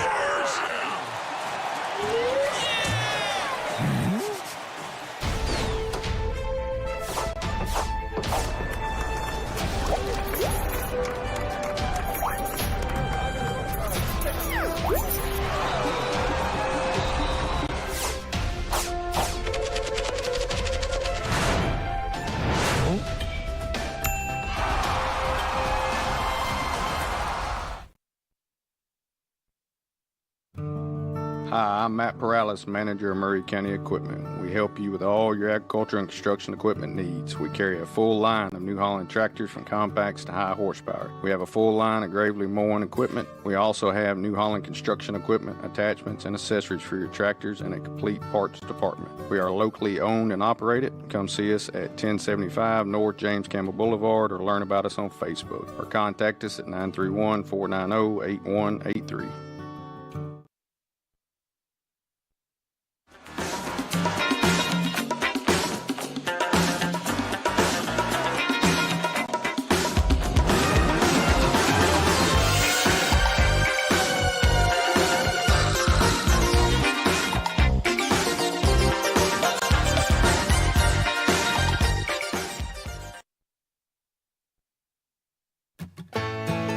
Farmer Johnny here, Taylor Family Farm. I want to give y'all a little look-see. We raise 100% non-GMO, grass-fed beef, pasture chicken, and pork on our family farm. Everything that we grow is raised with love and care to ensure the highest quality and nutrition for our family and customers. You can shop online at TaylorFamilyFarmTN.com or visit our farm store in person at Etheridge, Tennessee at 301 Dave Reisner Road. That's TaylorFamilyFarmTN.com for more information. Welcome back. We are at halftime here in the Region 5 matchup between the East Hickman Eagles and the Mount Pleasant Tigers. East Hickman is up 18-0 currently. Out on the field right now, part of the Senior Day celebrations, are having a contest, and our assistant principal, Mr. Pelkey, is going against his girlfriend, who happens to teach out at East Hickman. And Mr. Pelkey wins the throwing contest and got $400. Well, we told him for the school, sent to the school. He wasn't welcome back at Mount Pleasant if he lost, because that $400 that goes into important funds. Important funds for important activities here at the school. Yeah, and we'll leave it at that. Yeah, and he wasn't. Yeah, my potluck bill, but he wasn't welcome back at Mount Pleasant if he lost. So thankfully, he was able to pull that off for us, and he defeated his girlfriend. Maybe that'll set the tone. Maybe that'll set the tone for our football team to make a comeback here in the second half. Yeah, no more eligibility for Pelkey out there. Looking at the first half here, Seth, it's been one of those things that the last couple of weeks, last couple of games, it's been this kind of a game, or it's been this kind of a deal for Mount Pleasant. The defense is doing a decent job of keeping away from the big play. They've given up one big play. Special teams has hurt us, giving up that huge that return for the touchdown. Offense just can't quite get untracked right now. The last series, they were able to make some headway with them breaking the mold, basically breaking the pattern that J.P. Easterling, has been a runner almost all year, and most teams gear up for that, and he's been able to find his receivers out in the flat and deep with some play action passes. Had a play that looked like we were going to go in for a score, and we had a young man. I didn't see who made the block right there. I'm going to assume it was Jalen Smith, because he's one of the receivers that goes downfield on those situations. But just coming back, trying to help his receiver get there. He's trying to help his teammate get to the end zone, and it comes back and does a block that, quite frankly, Seth, when you and I were playing, it would have been a good block. Oh yeah, I remember watching those blocks. I mean, people, they were oohs and ahs. People would applaud them. And unfortunately, with the way that the game has evolved and stuff like that, when you come back, you've got to lead with your hands first. And if you don't do that, they're going to call that an illegal crackback block, and it's a major penalty. And it is for the safety of the players. It's not that it's a bad rule, but it's a rule that we still haven't adjusted to. Yeah. And in a great part, and we've got to. But the defense, talking defensively about our squad, they let up a couple of plays, but I liked how they played I like how they played it. They were tough in the trenches. This is a type of offense that's very, very difficult to keep from getting 4 or 5 yards a pop. I mean, they're big, they're strong, they get in there shoe to shoe, and so there's no real gaps for you to shoot through. Mm-hmm. Yeah, and they just like a bulldozer. They just literally bulldoze you down the field. They've got a 2 fullback set one way or the other. So basically you got 5 or 6 guys to one side of the ball, and if you overplay it, they're going to counter back the other way. Yeah, and so it's a good scheme for a team that wants to eat up the clock, and that's exactly what they do. And they're happy with 4 or 5 yards a pop, getting down the field that way, and then occasionally popping, either going to pop through the seams or they're going to play action pass like they did with us and score on those plays. So we've got some seniors who are playing well, though. It's a challenge. Bo Stevens has gotten some significant playing time tonight, a senior here, 4-year player at Mount Pleasant, and he's clogging up that D-line. He's working hard. Connor Sheriff's working hard. Seniors, linebackers, working hard. Not that we're playing badly. And again, if the offense is able to get some rhythm, the defense is going to be able to make those the East Hickman team won't be allowed to kind of just run the clock out in a sense. The offense is going to have to make some headway here. And we're on the precipice of some rhythm. You feel it. You feel it. We just need to. And I think that's the most frustrating thing right now is that we can tell we're right on the edge of making some really good plays. And unfortunately, we have some very ill-timed penalties, very ill-timed breaks that go against us. So, the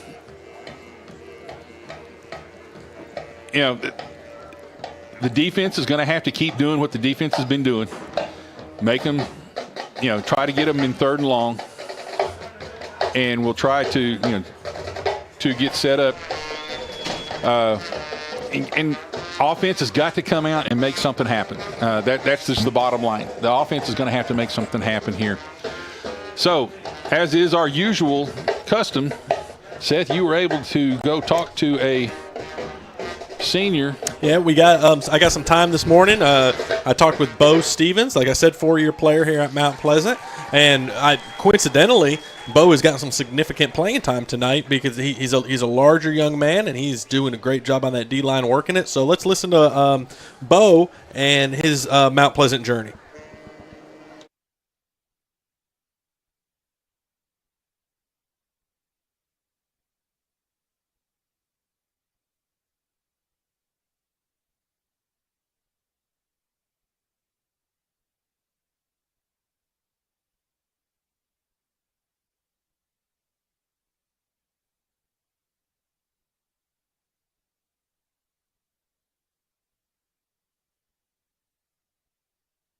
And we are having some technical difficulties with that recording.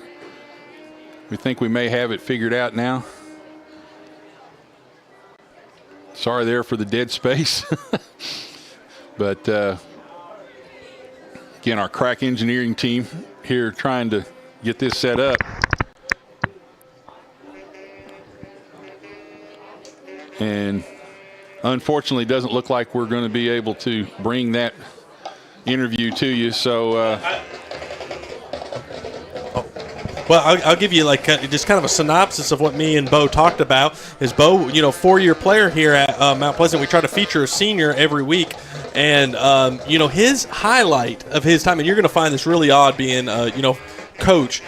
His highlight is his summer workouts with the guys and just coming in during those summer mornings and working with the other guys, building that camaraderie and just kind of having that connection with his teammates, and that's how you grow. And he said when they get, people bought into those summer workouts and people showing up that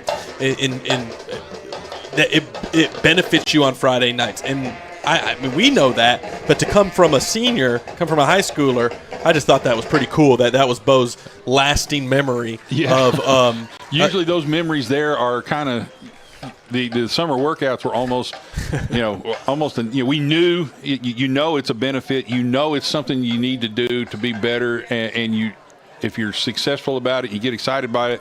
But it's also, it's something you do because you have to.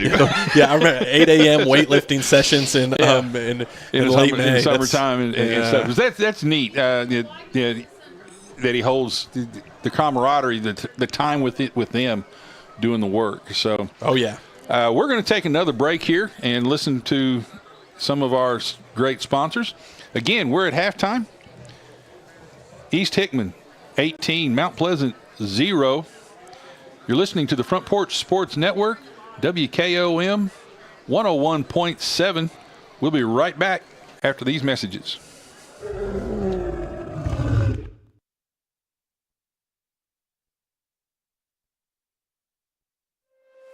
Is your insurance up to date in today's world? Foster Insurance Agency is an insurance agency you can depend on for your commercial and personal insurance needs. Foster tailors insurance coverage to meet your unique requirements stemming from years of experience and represents several top-rated companies such as Erie Insurance. Call Mike Ford or Jimmy Ford today at 931-388-8365 or stop by their convenient Columbia location at 204 West 4th Street. Foster Insurance, serving Middle Tennessee since 1952. Hi, I'm Jimmy Ford, Foster Insurance Agency here in downtown Columbia. We've been here since 1952, located at 204 West 4th Street. We specialize in commercial insurance. We write home, auto, and life insurance. We write anything from your bulldozer to your helicopter, from churches to bars. Come see myself, Mike, Shelby, or Nikki. We'll be happy to take care of you. We specialize in service.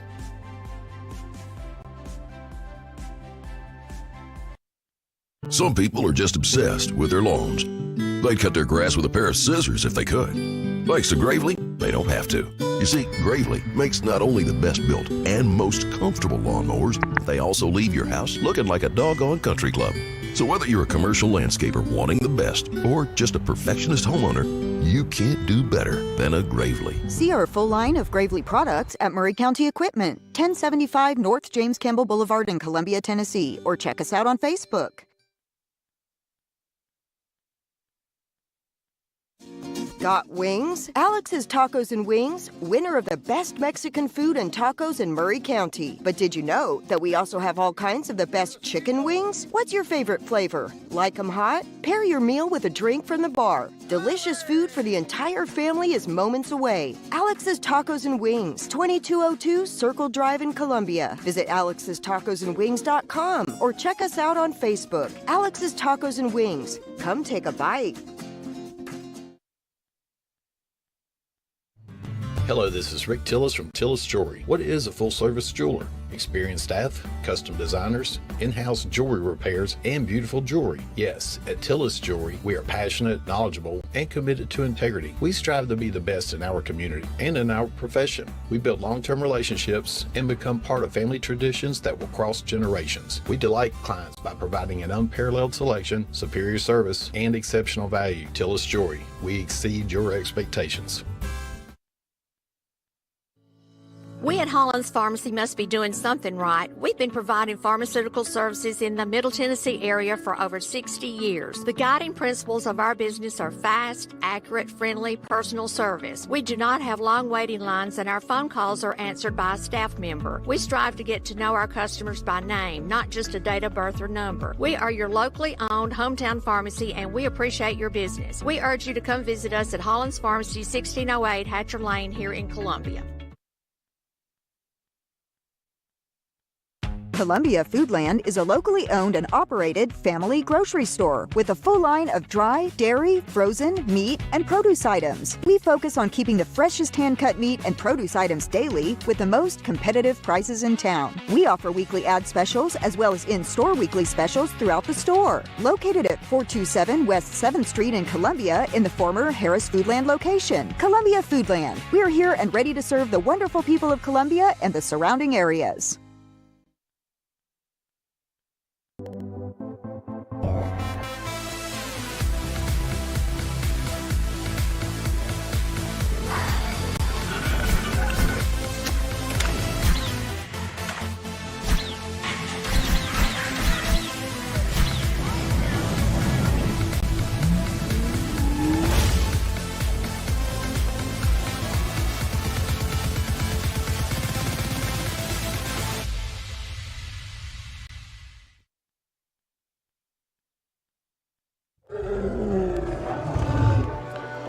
We're back here at halftime of this Region 5 matchup between the Mount Pleasant Tigers and the East Hickman Eagles.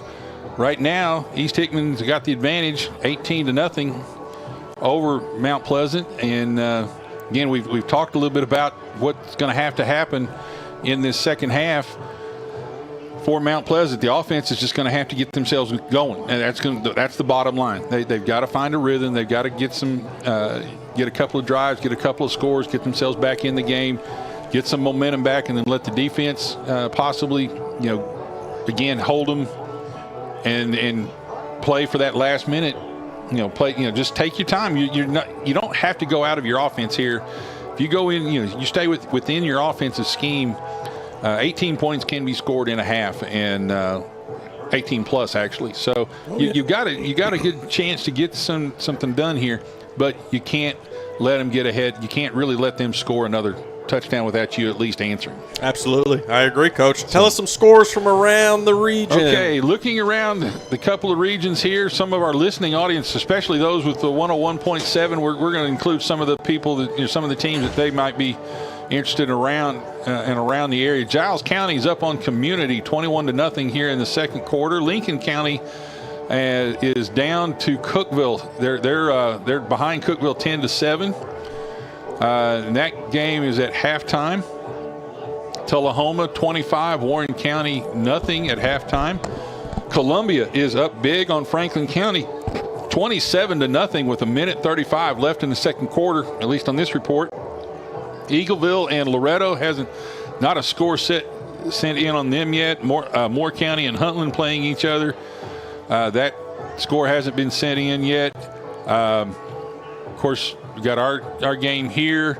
Summertown and Richland is tied 7-7 with at least this report was the start of the second quarter.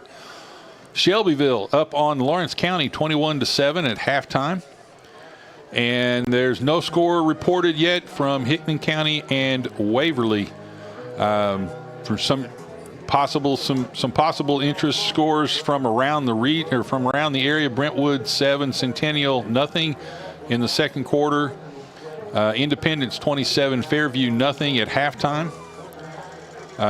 Just kind of scrolling through. I think that's going to kind of do for the teams that we kind of pay attention to here in Middle Tennessee. Yeah, I took a look-see a few minutes prior, and there wasn't a whole lot there for us to report. But it's good to see. We depend an awful lot on a program that the fans actually call in and send scores into, and so we do ask our fans out there, report your scores and get them out there so the broadcasters can kind of let everybody know what's going on. Oh, yeah. We enjoy hearing from everybody. It's good to see a fellow Murray County team, Columbia Central, up on Franklin County, and Spring Hill is off tonight. So we've got just about 3 more minutes left here in halftime, so we're going to take another break and listen to some of our sponsors one more time, and we're going to bring you back. When we come back, we'll be ready for the kickoff of the second half.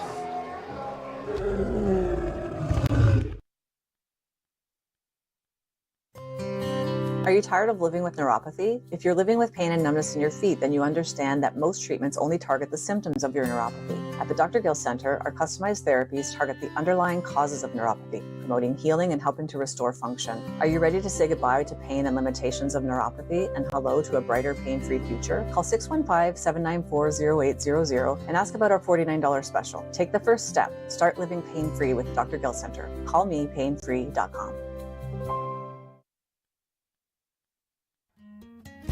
This is Hal Landers, owner of Landers Insurance Agency. We are an independent agency representing the famous Erie Insurance Group. Landers Insurance Agency has been committed to providing great rates and great service since 2002. Whether it's home and auto or business or life insurance, we've got you covered. 24/7 in-house claim service, we've got that too. Visit Landers Insurance at 514 North Garden Street, Columbia. Call us at 931-380-2003. Our website is landersinsuranceagency.com and follow us on Facebook and Instagram. Office space available in beautiful downtown Columbia. Kennedy Broadcasting Company, WKRM and WKOM, has 3 offices for rent in its downtown building. Each office is approximately 18 by 18, and each includes a closet-type storage area. Included are utilities, Wi-Fi, and communal break area. Contact Station Manager Clayton Harris at 931-626-3131.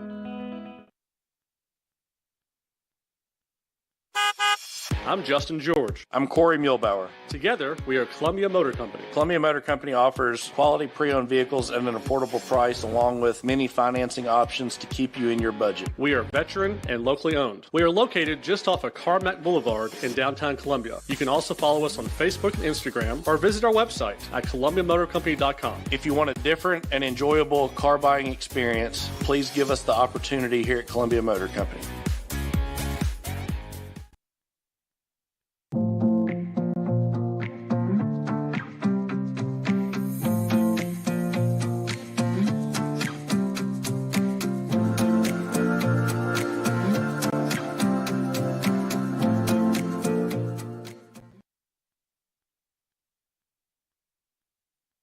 He shoots, and he scores!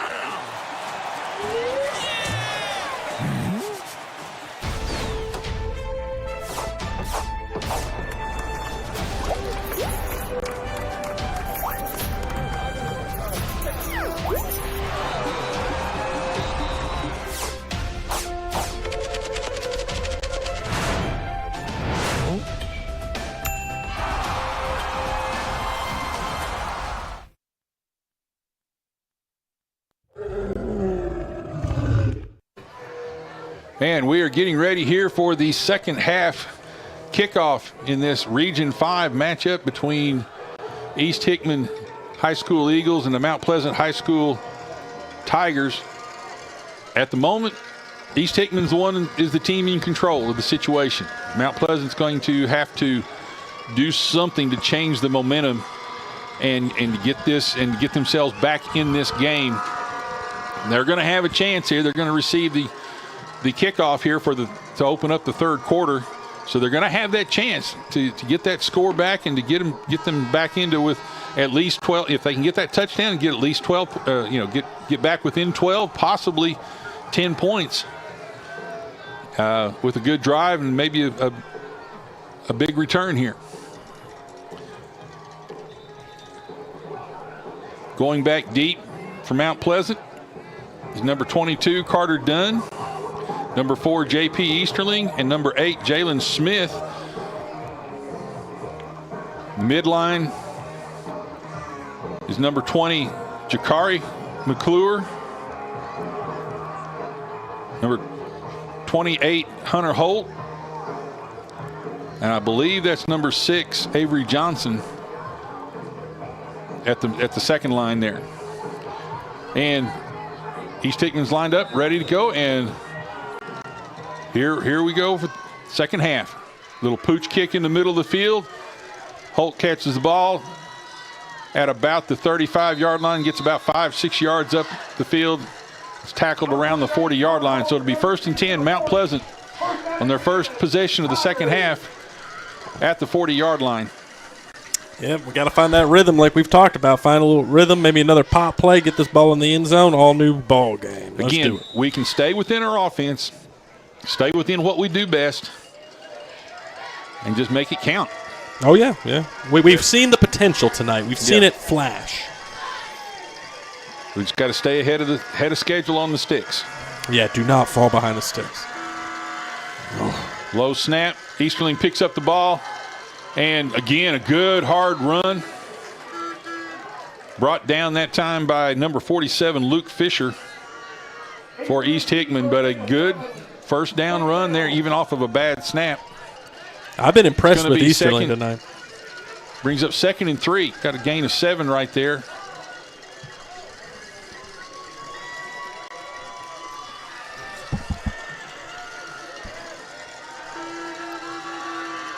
Bunch set to the right, wide left, straight drop back, and he throws it deep, looking good coverage and good coverage. Right flag. there. Oh, he should be all Yep, over. we got it. Do have a flag right there. Okay, Flag comes in. He basically grabbed Jakari McClure. He wasn't playing the ball at all. He grabbed him to keep him from coming back to the ball. And that's going to be pass interference. In high school, that is a 15-yard penalty. That is from the line of scrimmage. But that does give us the first down. In the pros, it's a spot foul. That would have had the ball down there where that happened. But so, big play. Maybe that's the break we need to kind of get things rolling. I'll take it. I mean, it was a nicely thrown ball. He wasn't open, but he was being kind of mugged. He's got to throw it earlier. He's not able to throw it that far down the field, and he's just got to understand his timing. Bunch again to the right. East, excuse me. Who is that? Plunkett. Looks like Plunkett's getting the ball going to the right side, and East Hickman's got people meeting him in the backfield.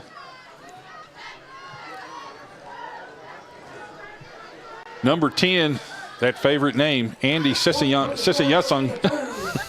You're close. I hope I'm saying that right, young man. I don't want to butcher it too much. But when I say you're close, be sure I have no idea. 2 receivers right, 2 receivers left.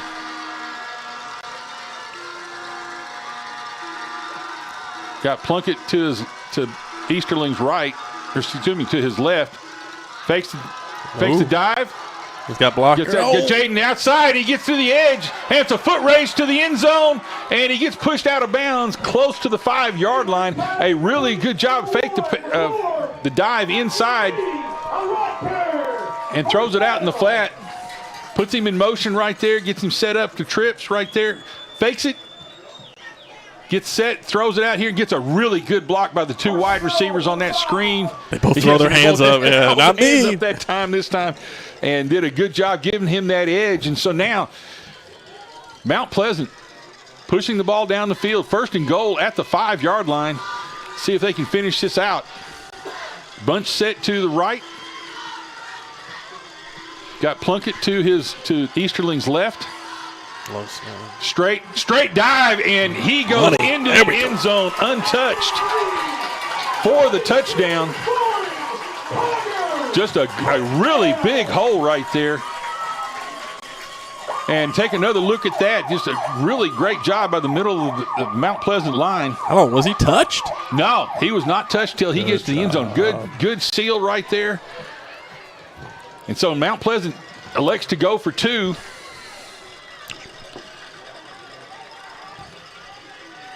Looks like a 2 tight end set. And they give it to Plunkett right up the middle. And again, a huge hole. A huge hole for him to score. So now that the very thing that Mount Pleasant needs. As we're taking a look at the 2-point conversion. Get the score on the first possession.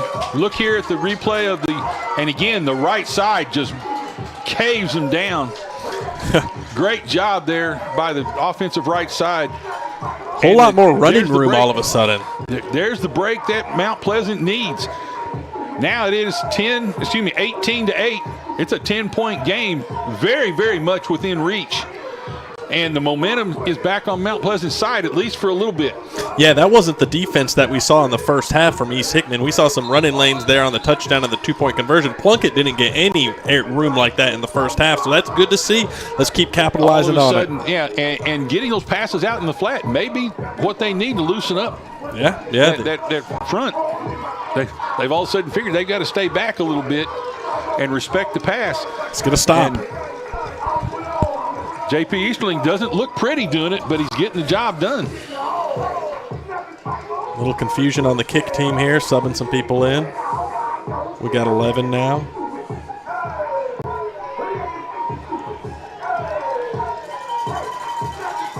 Braden Case tees it up for Mount Pleasant.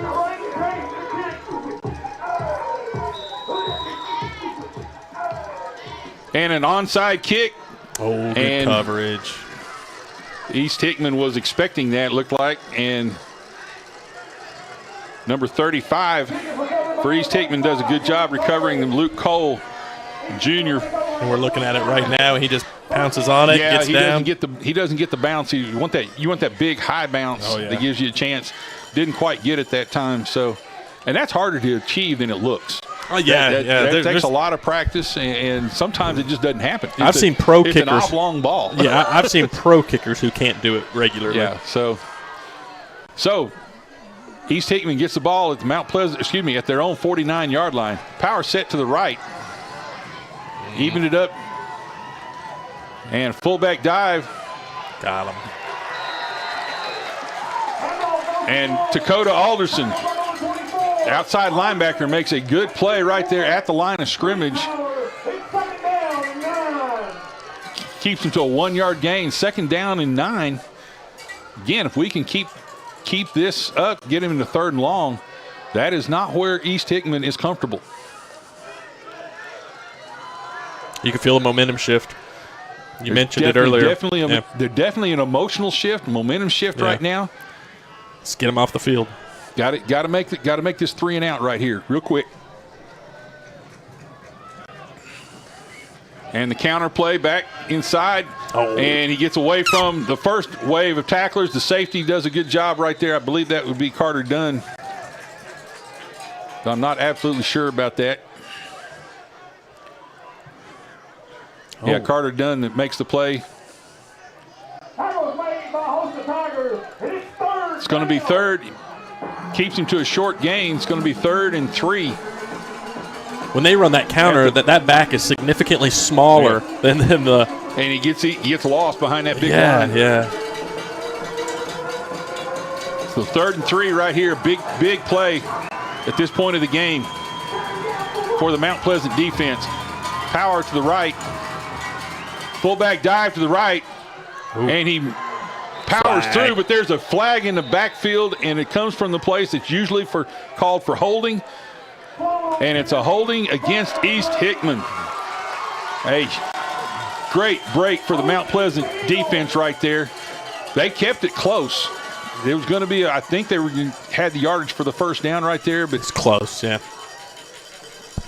But that holding call moves the ball 10 yards back from the line of scrimmage, and now it's a little different complexion. Now it's 3rd and 13 instead of 3rd and 3.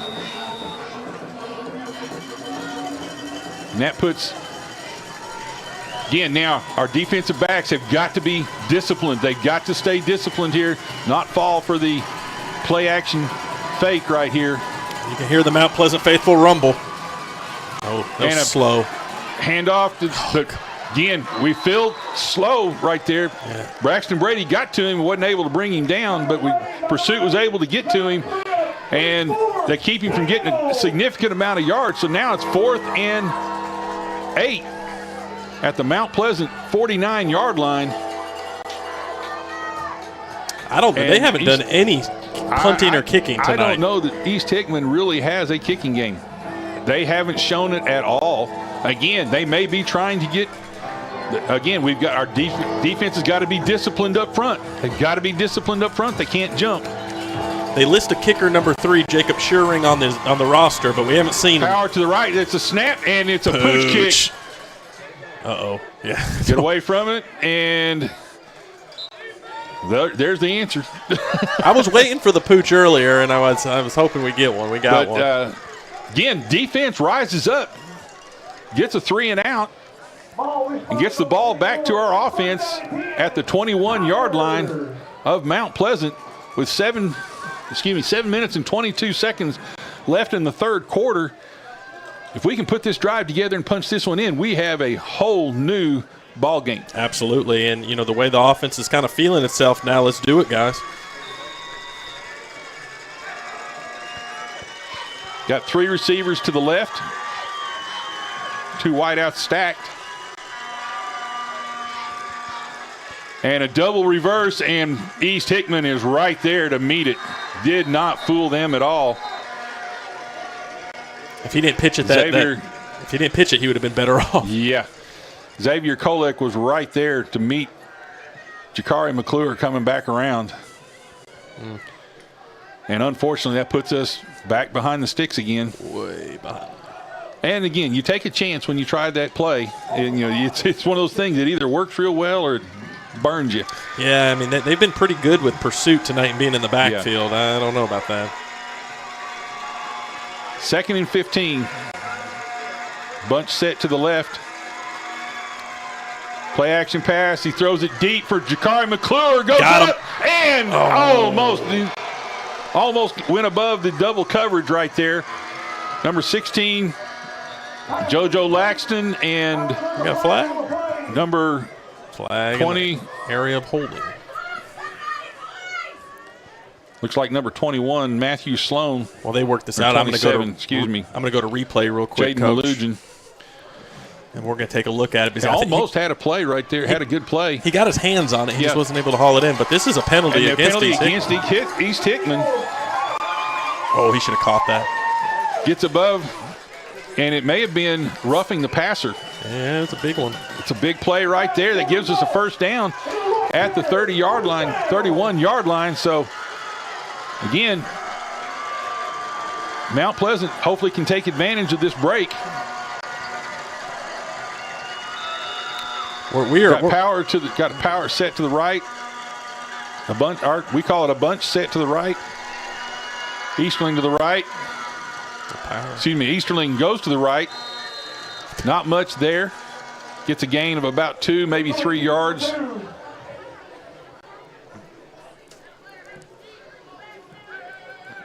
They had all the flow trying to go outside. He was going to try to slip up in behind the defensive pursuit. And the backside pursuit for East Hickman did a good job staying at home. Yeah, I think we got that play downfield again when Coach decides to call it. He had it. He just got to haul that bad boy in. It's coming. I feel it. 2nd and 8 at the Mount Pleasant 32-yard line. 2 receivers left, 1 receiver right.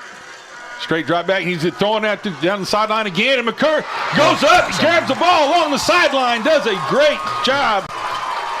It's not there. The camera didn't catch it. It was a great play along the sideline. Again, play action pass. McClure does a good job of high pointing the ball right there over the top of the defender. And they are able to take the top off. So now it's 1st and 10. 1st and 10 at the East Hickman 42-yard line.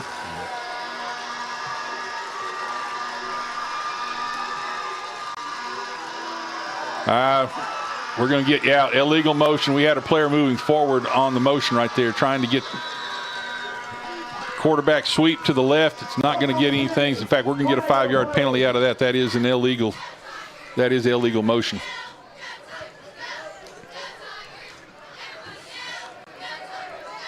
Unfortunately, that puts us behind the sticks again.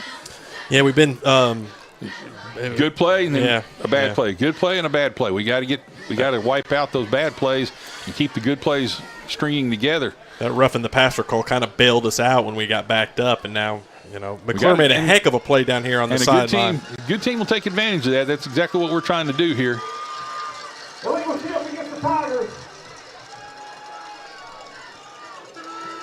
Man, they sure take a long time to call an illegal shift. Yeah, I was going to say, I don't know what all the... 1st and 15 from the 47-yard line. And again, it's that stoppage of play. I think they won the ball on the left hash to start with. That side. Let's see. I don't want to say anything. He was the one who stopped play before for the air horn, and there's some kind of horn. I don't think it's an air horn, but it's going off, and he might have done it again. There's definitely some kind of artificial noisemaker going off over there on the far side. Now, whether or not they're going to be able to find it, whether or not they're going to be able to stop it, is another story. That's one reason why a lot of times it becomes very, very difficult to enforce that play. If you've ever been to a high school graduation, you know what we're talking about. Yeah. We got 1st and 15. Bunch to the left. Plunkett to the right. Motion back. Bad snap. Oh, he's got something. Jaden McClure picks it up off the ground, gets a seam to the right, and gets a good run all the way down to the 22-yard line of East Hickman. And again, making something out of nothing right there. Yeah, taking a look at the replay here. The motion gets a little bit out of timing. He picks it up, finds a seam, gets a good couple of blocks right there by the right side, and then makes a couple of men miss. good run up the sideline, and Mount Pleasant is on the move. That's one of his better runs of the year, really. I mean, he was cutting. That was a good-looking run by McClure. 2 receivers to the left, 1 receiver to the right. And now Evan Plunkett up the middle, met quickly there. He's not going. Met at the line of scrimmage there.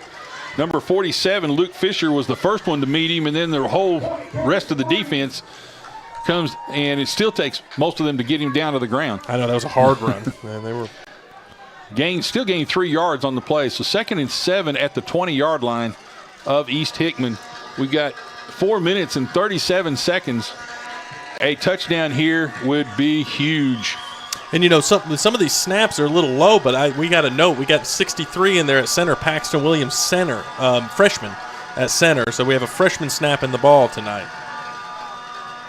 Up the middle, and East Hickman's penetrating really well up the middle of the field. And, again, you're saying we have a freshman at center, and that's probably what part of the problem is there. Number 21, Matthew Sloan, was able to get into Evan Plunkett before he was able to get his feet moving. Yeah, it looks like they kicked Logan Pinkerton, the center, for most of the year out to tackle 75, and they have Paxton, who's played quite a bit of defense this year, in at center. Probably trying to get the edge. Got 3 receivers to the left. 3rd and 8. 3rd and 8. Huge third down play right here. Trying to draw him. He gets a little bit of a seam, doesn't get much, and he gets down to about the 20-yard line, between the 19 and 20-yard line. It's going to be 4th and about 7. Looks like it's going to be where they put the down marker. Yeah, you're right. 7. 4th and about 7 right there with 3 minutes and 15 seconds to go in the 3rd quarter. Well, you're down Big 10, play. Yeah, but we're going for it. Yeah, well, you got to have a touchdown right here. Field goal doesn't do a lot to help you, and you don't really want to give them the ball without a score here. So you got to take this chance. Bunch to the right. Plunkett sets up to Easterling's left. Hard count. Snap, straight drop back. Throws it to, and got it. Complete to Jaden McClure for a touchdown. A little out route, a great pass. That time he threw a dart and hit McClure in the flat and McClure turns around and gets it into the corner of the end zone for a touchdown. Take a quick look at that. That time, Easterling threw the ball like he's been throwing it well all year. I mean, that was a dart. Yeah, that was a dart. Sets up, gets good protection here, has a chance to step into the throw, makes a good throw to the outside shoulder of McClure, and it gives McClure the chance to get into the corner of the end zone. This will make it a 2-point 2 minutes and game. 42 seconds.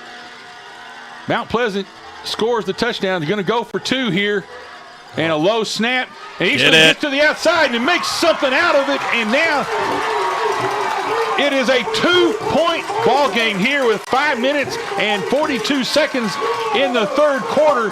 Mount Pleasant comes roaring back with 2 touchdowns in 2 possessions.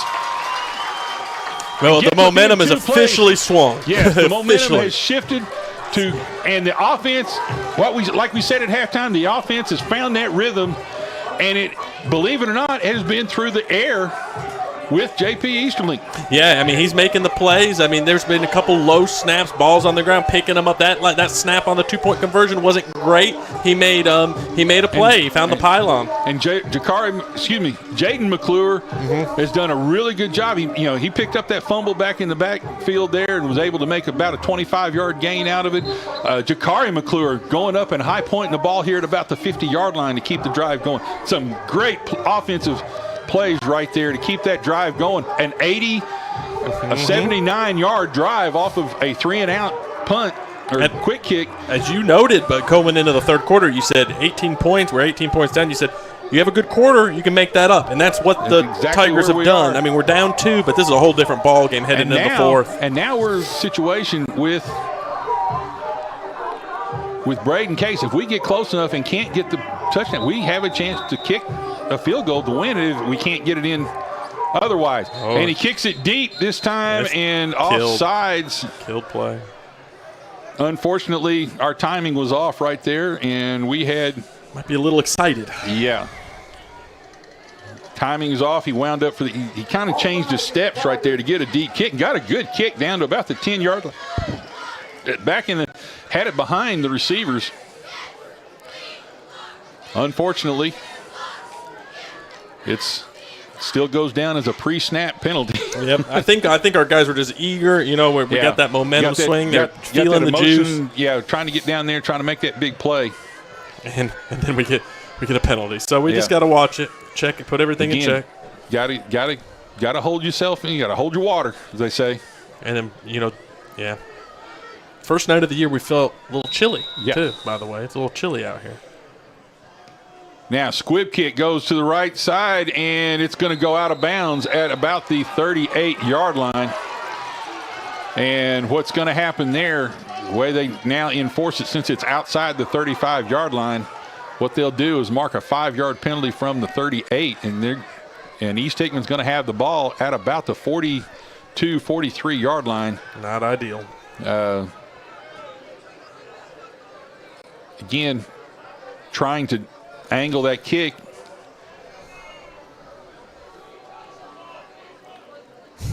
And it didn't work in our favor this time. So 1st and 10 at the 43-yard line, at East Hickman's 43-yard line. Again, defense has got to get that either change of possession of some way, either 3 and out or a turnover. How much time is left in the third quarter, Coach? We got 2 minutes and 42 seconds left in the third quarter. Tailback sweep to the right, and this time he got to the edge. Broke a couple of tackles and is dragging people along. Finally, number 24, Dakota Alderson, comes all the way over from his right side over to the left side and makes the play about 34 yards, about 30, 35 yards downfield, unfortunately. He got to the edge. He got to the edge on that sweep. We had a couple of people just run upfield from him at the very beginning, just whiffed. We've got to make those plays. We get that penetration. We've got to make it count. So now it's 1st and 10 at the Mount Pleasant 35-yard line. Buckle up, boys. Get ready. You're going to start pounding ground.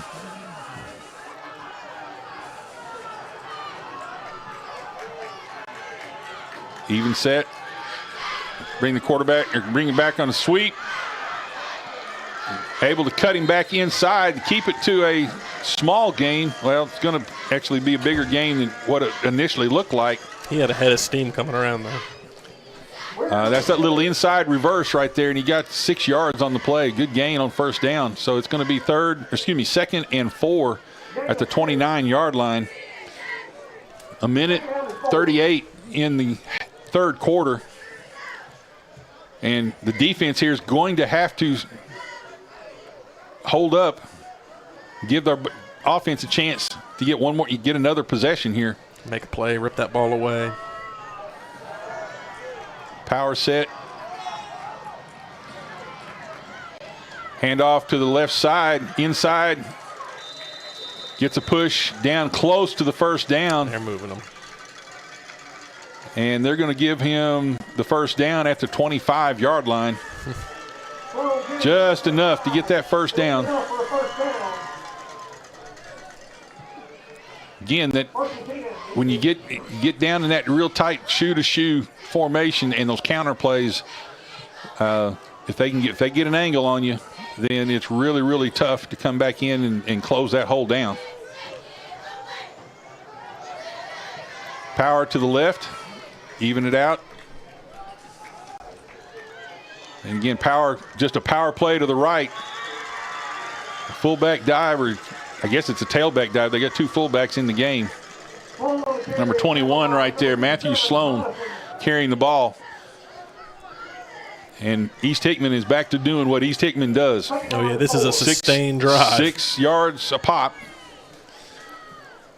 Brings up 2nd and 4 with about 16 seconds left in the third quarter. Oh, that'll kill it.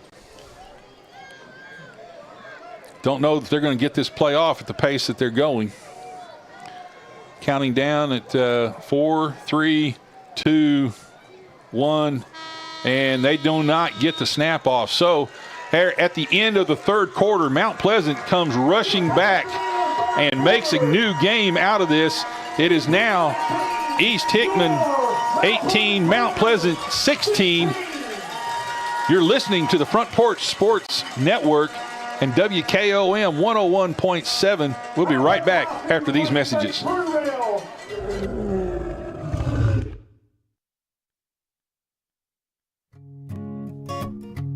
This is Trip Stoltz, owner and manager at Columbia Ace Hardware. We have changed our store hours to better serve our community. Columbia Ace Hardware is now open from 7 to 7 Monday through Friday, from 8 to 4 on Saturday, and closed on Sunday. Come see us at 112 East James Campbell Boulevard and let us show you customer service that can only be found at Columbia Ace Hardware. Ace is the place with the helpful hardware, folks.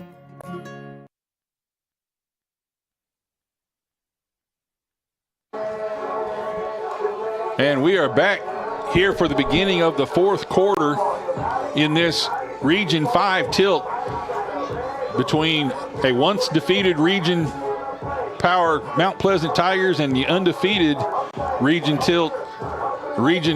competition East Hickman Eagles.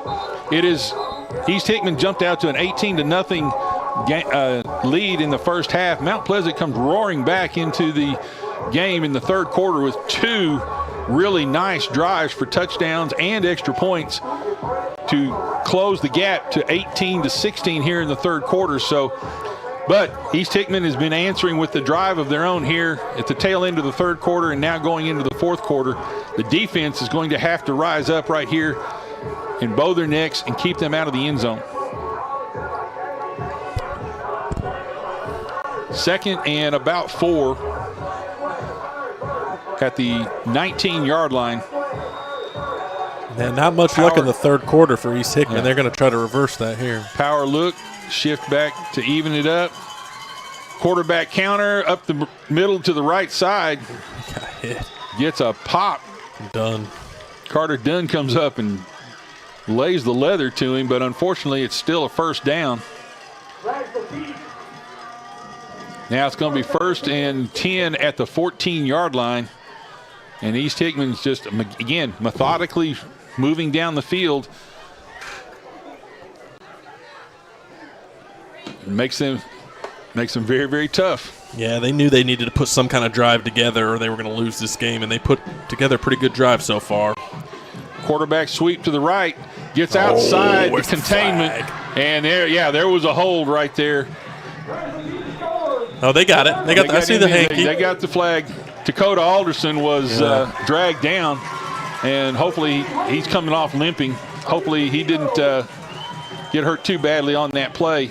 Let's take a look at it real quick while they're resetting the ball, but you'll see it here. 24 just gets they just grab him mugged. and kicks. Actually trips him from behind as well as grabbing him. Yes, they got outside the contain, but that was part of how they did it. I don't know that block really would have made a difference on that one. He looked like he was trailing. Yeah.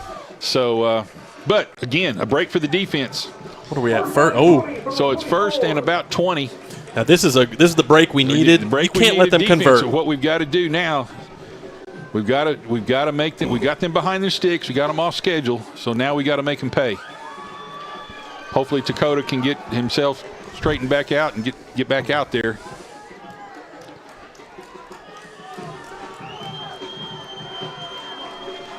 Come on, guys. Power set to the right. Quarterback power to the right. And he gets through the first line. There's a big seam right there. Ridenauer makes the tackle. And Smith. And we don't need defensive backs making tackles right there. Ridenauer's a linebacker, but looks like Smith. Yeah, Smith's at corner. So now we got 2nd and about 15, 16, along 15, 16 yards. Hey, this is senior night tonight. This is the time for the seniors to step up. That's right. Yep, on senior night. See what kind of leadership we have right here. Possibly the last home game of the year. Right. Hand off to the fullback straight up the middle. Almost breaks it. Literally a shoestring tackle there by Carter Dunn from the safety position. And it's going to be third. You got a good gain on that. It's going to be third and about 5. Here down at about the 9-yard line. One of those, again, a pivotal third down play right here. The later we get in the game, the more pivotal these plays become. Power to the right. Easy. Power set to the right, and there's stoppage of play. And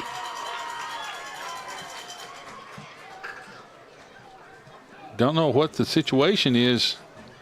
It's a official's timeout. Not real sure. Think he's coming.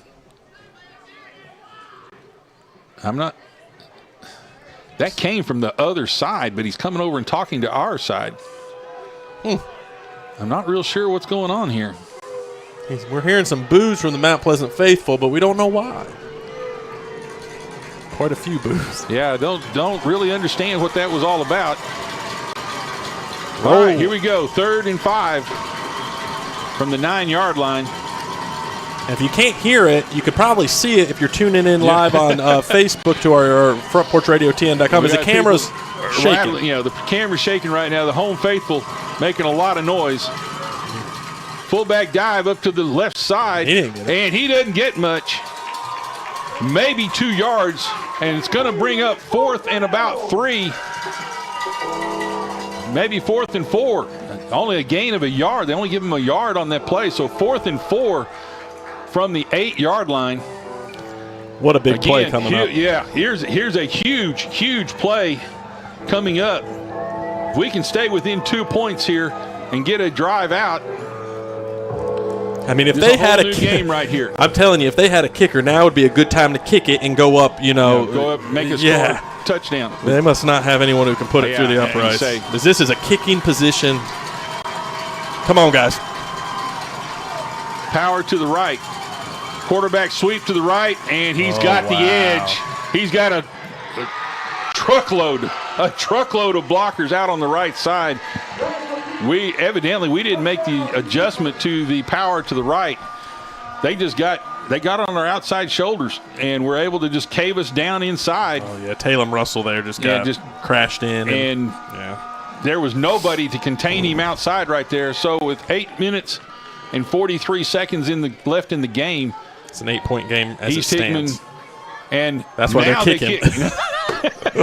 Now they decide to kick it. We talked about this a little bit. This is the time to kick. I don't know how much confidence they have in their kicker, Jacob Schuring. And this is the first time seeing him. Let's see.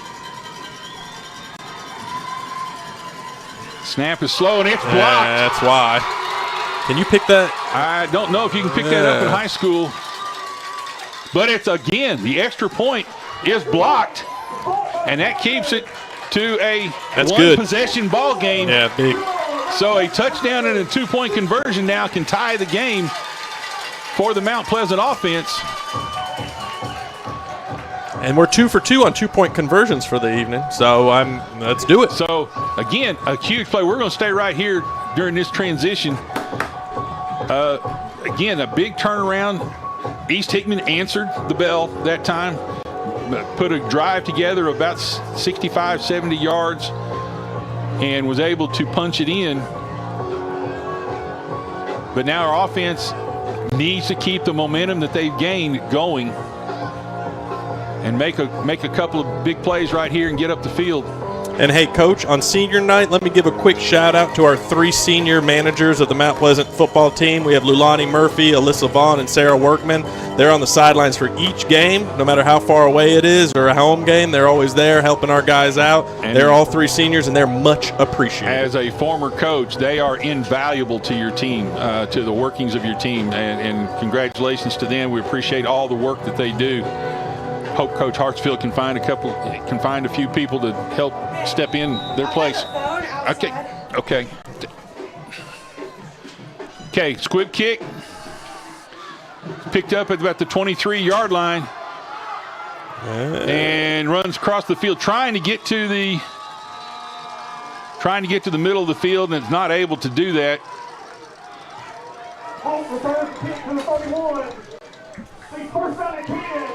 Hunter Holt making that return right there. So now it's going to be 1st and 10. Not bad field position right at the 30-yard line. Need a drive right here. Yeah, absolutely have to have a drive here. I mean, because if East Hickman gets the ball back, what they do is they bleed the clock. And now is the time to do it. We got to have this drive right here. 2 receivers to the left, 1 receiver to the right. Fullback offset.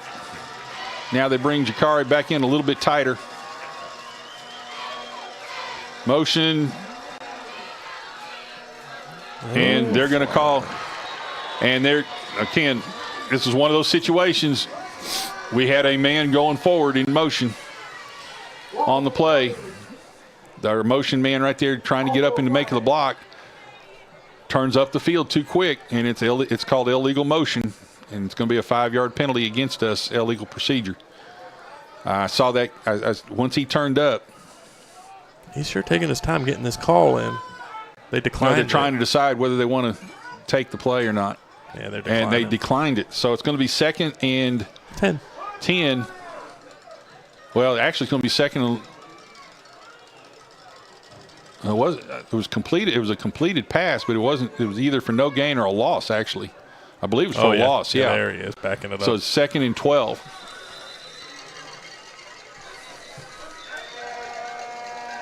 And again, there's some discussion. I think Coach Hartsfield's wanting an explanation of what was happening. It was a legitimate call this time. It was a movement forward. The man in motion has to stay either parallel or away from the line of scrimmage. And once he turned upfield before the snap. Now, evidently, there is something with the clock. Yeah, they're looking either the clock or the scoreboard. Trying to either the play clock or the game clock. I'm not real sure what the circumstances were. Yeah. I thought he was trying to get an explanation on but it was a penalty. Yeah, you called it right away. So we got 2nd and 12. The 28-yard line. 3 receivers to the left. We've got a situation for a hitch pass out here if we'll get up and throw it quickly. Easterling shows the look in his quarterback draw, and he gets a seat. That guy. And now it's a foot race, and he's nobody gone. is going to catch him. It is a big, big play. A touchdown for J.P. Easterling on a quarterback draw. A huge, huge play. He broke someone's ankles back here about midfield, Coach. Yeah, he set up and made that pass, and they all went out for that screen pass. We're looking at it right here. Boom, right there. Such a long play, we didn't get back to see the beginning of it. But once he found that seam and got into the backfield, it was a foot race that he was not going to lose. Let's give him 6 and big play. Back to a 2-point game at this point. If they get this 2-point, this place might erupt. You're going to see a huge 2-point conversion right here. You got a good 2-point play in the bag. Now's the time to use it. Now's the time. Got trips, got a bunch set to the left. A good snap. Low snap. They give it to Plunkett, and he's pushing. Does not get there. Tried to go back to their bread and butter that scored the 2-point conversion earlier. And this time East Hickman was there to stop him. So we're taking a quick look at it. 7 minutes and 55 seconds. Yeah, just nothing there. Yeah, they were able to penetrate and keep him from getting his feet, his momentum going. So 7 minutes and 55 seconds. It is Mount Pleasant 22, East Hickman 24. And we'll be right back. Well, no, we're going to stay right here. We were a little bit slow getting to that break. But I'll tell you, too, Coach, the fact that Mount Pleasant scored so quick, it kind of changed. That 2-point conversion, we would have loved to have it and tied the game up, but now we stop them again, we go win the game. Now we've got plenty of time. Again, defense, as it has all year long, defense is going to have to rise up and make this play and stop this drive, get them behind the sticks somehow, and keep them from making a long drive and eating the clock up. We've got to have the ball back, and we cannot let them score.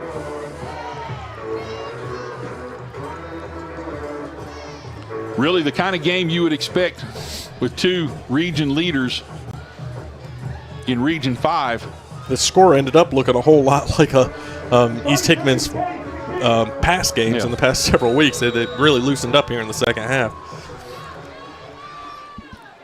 Good kick.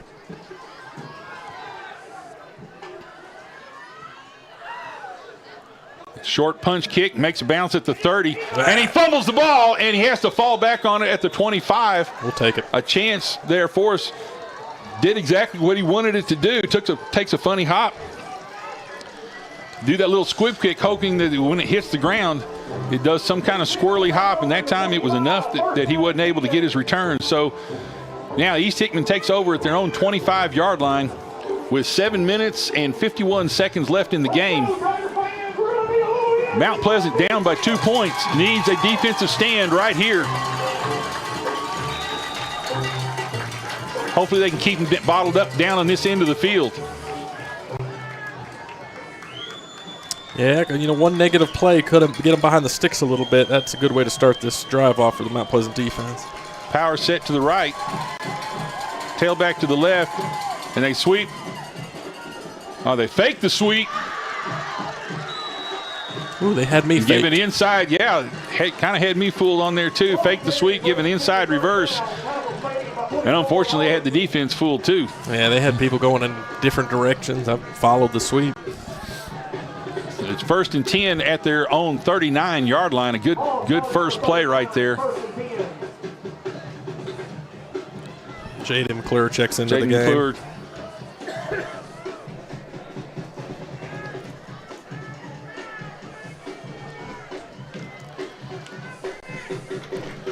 Probably trying to get a little bit more speed on that edge. Yeah, we've got to keep. Right now, they're getting to the edge too easily, and we've got to be able to stop them. Getting close down on the play clock right here. Yeah, they're bleeding that clock for all it's worth. In fact, I don't think. Nope, they didn't get it off in time. It's a delay of game against East Hickman. So now it's going to be 1st and 15. They got a little too cocky with that play clock. That's. Tried to take it down to the last second. Usually you try to tell your quarterback to get it snapped somewhere within the last 5 seconds. Give yourself a little bit of a cushion. He was trying to take it all the way down to the bottom and took it a little too far. Yeah, make your stand, defense. Make your stand. Now's the chance. Got 1st and 15. Got him behind the sticks. We got to keep him there.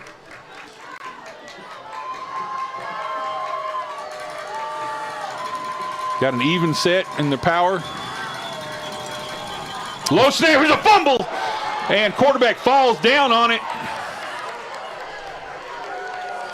Ooh, Dakota Alderson was Alderson almost got there in time, but that is another big loss on the play. We're going to take a look at that fumble real quick. It's a low snap, and he tries to get it up for the handoff and just loses it, and we had 2 players sitting right on top of him. If he was a split second slower, that's a Mount Pleasant football. But as it is 2nd and 20. At the East Hickman 28-yard line. Don't bite too hard on these. They might try to sneak a pass in here. Now we've got to stay disciplined on our reads, especially with the receivers coming out. Power set to the right. Quarterback sweep to the right. He's getting pressure. And right there almost gets to him. Can't quite get to him. Gets about 10 yards on the gain. But they push him out of bounds, which is going to be help. It's going to stop the clock. That's going to be one good thing that helps us. And it's going to end up being 3rd and about 11. We had a chance back there to 8-yard line. Had a chance right there. Just couldn't quite get to him. They've done a better job getting to the edge against our defense in this half. I would expect another attempt to get out on the edge right there to their power side. Big third down. Power down. to the left. Got a power to the left right here. They got McClure shaded over there. Let's see what. And quick out pitch. Got him. And got him deep in the back. Fumble. A fumble, and Mount Pleasant gets the ball. I got it. Mount Pleasant gets the ball on the turnover at the 32-yard line, 33-yard line. Let's take a look at it. FrontPorchRadioTN.com instant replay. Try to get that little pitch out there and get a big hit right there by the outside linebacker that shakes the ball loose. Is that Avery Johnson that came in there and just jarred it loose? Looked like it. So now Mount Pleasant is in great field position. How much time is left, Coach? There's 6 minutes and 6 seconds left. Plenty of time. Plenty of time right here. We don't have to get real crazy. Got a bunch set to the right. What a strange ball game. Sets up. Oh, goodness. He's throwing for McClure, and he overthrows him, and it's an interception. Turns it over on the first play from this break. Just overthrew McClure. McClure turned in. I think he was expecting him to stay out on the route. Let's take a look at it. I was not anticipating the pass there, but I got it. Yeah, miscommunication. I don't know if McClure knew where to go. McClure turns in like he's running a post, and JP throws it outside like he's running a go route, and it's just literally throws it straight to the East Hickman defender. So off the first play of a turnover, we give the ball right back to him. Effectively a first down punt. Yeah. And they're backed up. They're backed up at their own 18-yard line, 17-yard line, but they got 1st and 10 now. Got to dive to the left. Gets decent yardage.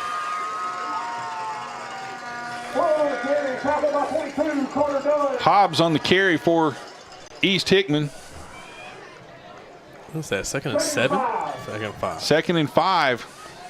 Gets about 5 yards on the play. Asking our defense to come right back out there against this tough offense. Man, looks like we had Plunkett and Ridenauer on the tackle right there. Defensive front's going to have to move. Got to move this line back, and that's a tall order right now. That's a tall order. I think they're going to call a timeout. I was going to say they're letting this clock run down. 3, 2, 1 on the play clock. And they do call a timeout. So with 5 minutes and 9 seconds left in the game, it is East Hickman 24, Mount Pleasant 22. We'll be right back after these messages. You're listening to the Front Porch Sports Network and WKOM 101.7.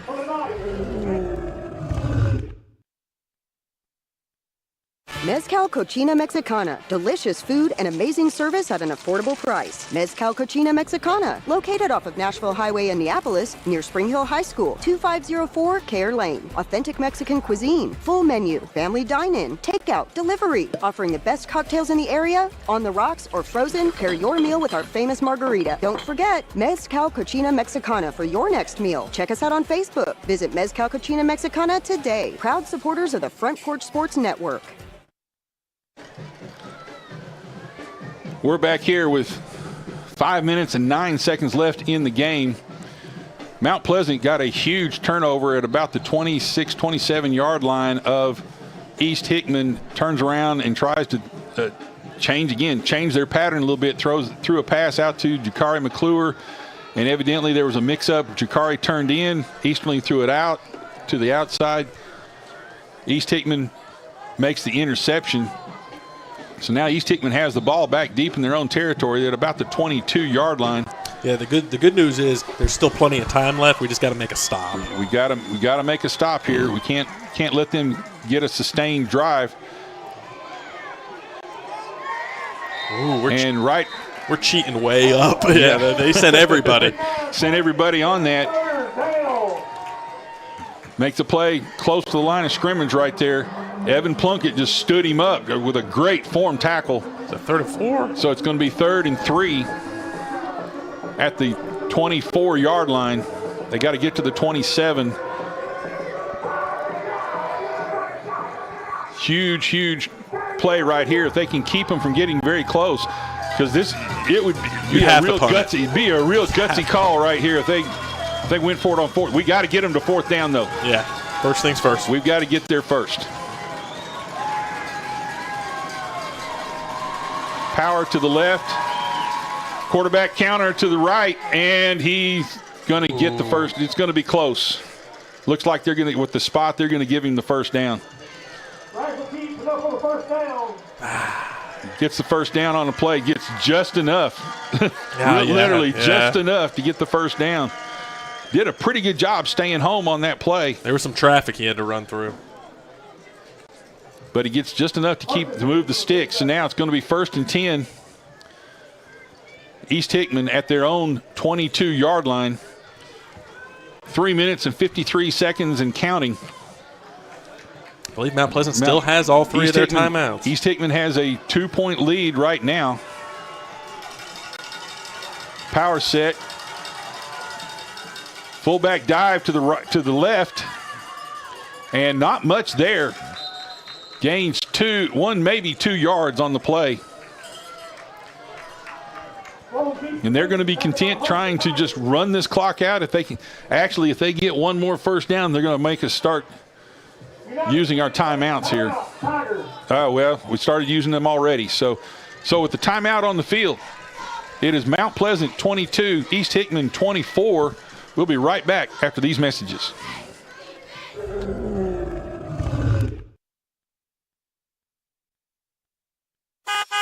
I'm Justin George. I'm Corey Muehlbauer. Together, we are Columbia Motor Company. Columbia Motor Company offers quality pre-owned vehicles at an affordable price, along with many financing options to keep you in your budget. We are veteran and locally owned. We are located just off of Carmack Boulevard in downtown Columbia. You can also follow us on Facebook and Instagram, or visit our website at columbiamotorcompany.com. If you want a different and enjoyable car buying experience, please give us the opportunity here at Columbia Motor Company. 3 minutes, 32 seconds in the game. 2-point difference between Mount Pleasant and East Hickman. East Hickman has the lead at the moment and the ball. It is 2nd and 8 at the for East Hickman's offense at the East Hickman 29-yard line. Mount Pleasant's defense has held the line all year long. They've made the big plays to keep us in the ball game. They need to come up and do it one more time, at least. Power set to the right. Fullback dive right up the middle. And again, a short gain, about 2 yards. It's going to be third and about 6. Long 6. And Coach Hartsfield calls another timeout right here. So he's rolling the dice right now. He is saying we've got to stop him here. We're going to make our stand right here.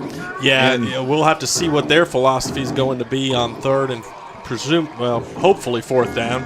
But they're still backed up, a little bit here, and I got to believe they'd want to punt it away and make us go the distance. But we'll get to that when we get to that. Let's stop them on third down. We've got to have this third down stop, and they've been – I would really expect them to overload one side or the other like they have and try to get outside on the edge. They've had some success running that in the second half, getting out on the edge on us. Carter Dunn has been not sneaking up. He's been missiling up on each play. I don't know we gotta watch. They could really go for the kill shot here if they wanted to. Again, you got to use discipline and reading your keys if you're a defensive back right now. You cannot just come flying up. And that's kind of the conundrum here. I think that's what Coach Hartsfield might have been telling them too. But let's get them to fourth down. Discipline. Yeah, we got our corners up tight to the line of scrimmage, and quarterback sweep to the right. Again, there's a flag in the backfield thrown by the umpire, and he signals holding, so that's going to push them back. I wonder if they decline that. It's going to be a. That's going to be a decision right there. That's going to be an interesting decision. Do you decline it and make them have fourth down? I think you send them back. I think you accept it. Yeah. Or do you put them back? They declined it. They're going to force the fourth down call right here. It's fourth and fairly long. 4th and about 7. They got to punt it. And to run to go for it on fourth down. Now, again, we've got to hold our water. We cannot jump. And now especially, we've got to watch the play action pass. Corners have got to watch the play action pass. We cannot get caught up on that line of scrimmage. Pooch.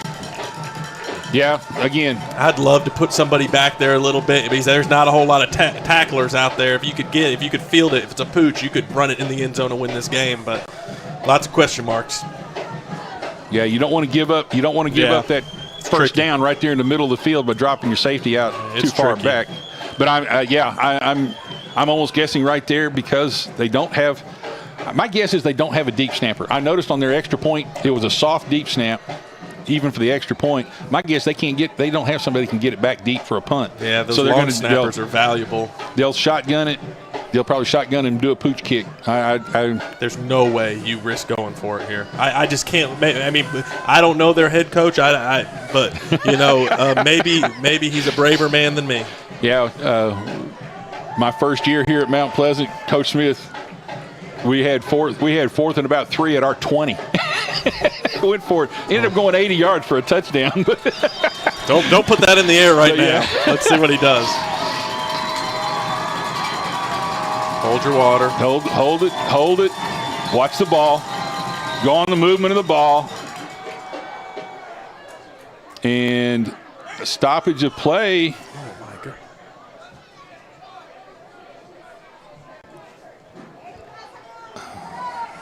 Starting to hear the grumbles from the crowd.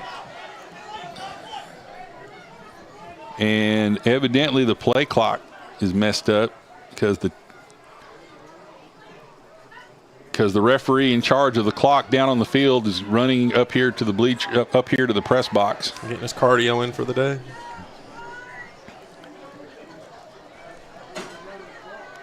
So again, fourth, it just adds to the drama of the moment. Well, and this game significantly slowed down in the second half, too, with the scoring, the Mount Pleasant offense. I mean, the first half took maybe 45 minutes, and now this one significantly longer, which is a good thing for Mount Pleasant. I mean, we scored that offense. Yeah. We finally found our rhythm. We finally have some mojo going, and it's nice. And the defense has been able to keep them, again, with that exception of that one drive there at the tail end of the third quarter, the defense has been able to keep them behind the sticks. Now it's going to be an interesting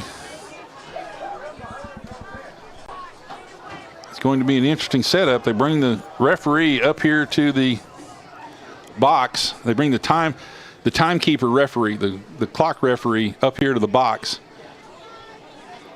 And he will be the one running the clock from up here. I think this has been a problem throughout tonight's game, correct? I mean, I think he's been up here before, yeah. Yeah, he was up here early in the first half, so. Well, we got to get this crowd pumped back up. We got to make a big stop. I think you have the right move, and you just go on you just think that they're going for it, and then that's your mindset here. But you got to stay in line. You can't jump.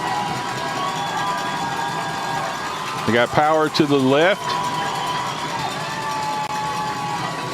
They try to do a hard count to try to draw us. They try to draw us, and they're counting down. The play clock's counting down, and I think they're going to call a timeout, trying to get us to come off sides, and we didn't come off sides. The play clock goes down, so now good job, guys. East Hickman will call a timeout.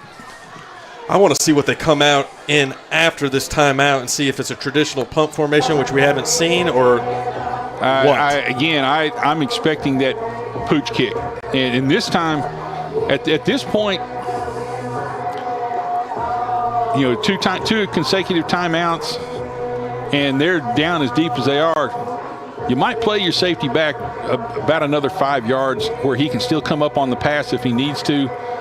Because their quarterback, he's thrown good passes, but he hasn't thrown darts. No. And you have a chance to run up on him. And you get a quick, you might put Easterling back there at safety and just put him at a deep safety, not punt return depth, but put him at a deep safety where if they do the pooch kick, if they do play the pooch kick right there, then he's got a chance maybe to run back if he gets a favorable bounce. If he doesn't, he gets away from it. And guess what? No, I mean, look at, they're listening to you. Easterling and Jalen Smith go back, and they do come out in a punt formation here. With the quarterback as the punter. Again, something we need to watch. Watch the receivers. And set a return up. Do not try to block this kick. Do not try to block this kick. I was hoping for And it's a short kick. Get away from it, get away from it, get away from it. It's a short kick, and so Mount Pleasant's going to have the ball in great field position at their own 48-yard line. They almost blocked it. With 2 minutes and 39 seconds left. It's Mount Pleasant's ball game to lose. I mean, go down there and win this game, guys. Yeah, the offense now, the defense has done their job. They got you the ball with time left to win. So the offense, now it's time, your turn to answer the bell right here. There was a couple of Tigers there that almost got a piece of that ball, but they didn't want to risk tearing into that punter. Okay. That would not have been a good play right there. So bunch set to the right. And how much time was left, Coach? 2 minutes and 39 seconds. Okay. And he gets he gets hit as he throws the ball. That was a dead play, I think. Number 7 for East Hickman. Luke Owens hits J.P. Easterling just as he let go of the ball, and he wasn't able to step into the throw. So now it's going to be 2nd and 10. I didn't know if they killed the play or not. That was a strange sequence. We were lucky. The ball just fluttered up in the air in the middle of the field. Usually that ends up being an interception. 3 receivers to the right. Tight end here to the left. Low snap. Easterling picks it up and tries to make something out of it, and nothing there. Cannot save that play right there. Number 24, Nathan Hobbs, makes a tackle for a 1-yard loss. So now it's going to be 3rd and 11. Again, it was a bad snap. Easterling trying to make something out of it. That's hard when the whole the whole timing is thrown off with that snap having to get picked up off the ground. Okay. 3 receivers, and whatever that noisemaker is over there, it must be a blowing horn instead of an air horn, because they haven't done anything about it. French horn. Straight drop back. Easterling runs into pressure. He completes it to Jakari at the 50-yard line. He turns upfield, gets to about the 43. I think it's going to be enough for a first down. Got it. It's going to be close. It's going to be close here. They're going to mark it. They've already marked it on the far side for a first down. So 1st and 10. Mount Pleasant, minute 37 seconds in the game at the 43-yard line. Low snap. Get the snap up, brother.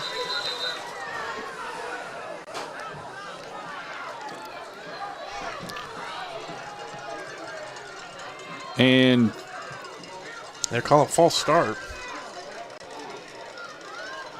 Some kind of movement. We got to take a breath here. Yeah, because our timing, even on that first down play, our timing is all whack. And the low snaps aren't helping, but it's just all over. We got 1st and 15. 1st and 15. 3 receivers to the right, tight end to the left. And again, a bad snap. Easterling gets around, and now they're marking down. The ball bounces out but he hit. They're going to call him down by contact. Number 24, Nathan Hobbs. I don't know what happened to these snaps. This drive have just been it's been difficult to deal with. I think he's trying to make sure he gets his block as well, because he knows there's been a lot of pressure coming up the middle. And like you said, we got a freshman at center right now, don't we? Yes, sir. Yes, and they're putting a lot of pressure on it. You want to calculate this second? Coach calls his last timeout. It's 2nd and a mile. Yeah. 2 bad snaps here, and Easterling was trying to make a play out of it and couldn't. They've also been sending a lot of pressure and overwhelming our blockers. They're sending more people, and we've got blockers. We're trying to send too many people out right now. Yeah. And that's kind of the problem, is Easterling doesn't have a chance. Well, we got 3 downs to pick it up, and our passing game has probably been the best it's been all year tonight. So Come on, guys. We can do it. We just got to get those snaps straight in the hand of JP. And again, tough place to put a freshman. Absolutely. I'm sure he's the best option that they've got right now. Coach Hartsville wouldn't put him out there in that situation. I'm sure he's been performing in practice and stuff like that. He's the best option we have at the moment. It's a tall order. Bunch to the left. Bunch to the right. Here they come.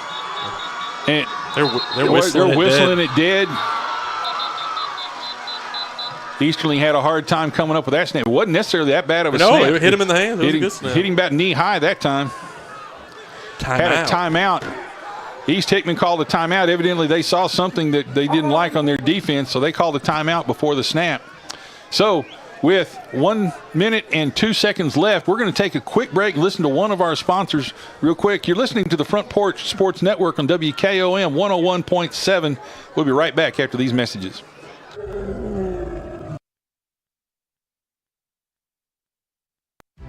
Hi, I'm Chris Chumley, owner of Expert Landscaping, LLC. Located in beautiful Columbia, Tennessee, Expert Landscaping specializes in consulting and design for all your outdoor needs, as well as installations for landscaping, pools, patios, outdoor kitchens, fireplaces, irrigation, and lighting. Call us today at 931-374-1772. Expert Landscaping, where quality work is an investment in the future. 1 minute, 10 seconds. They've reset the clock to 1 minute, 10 seconds left in the game. It is second and probably 25.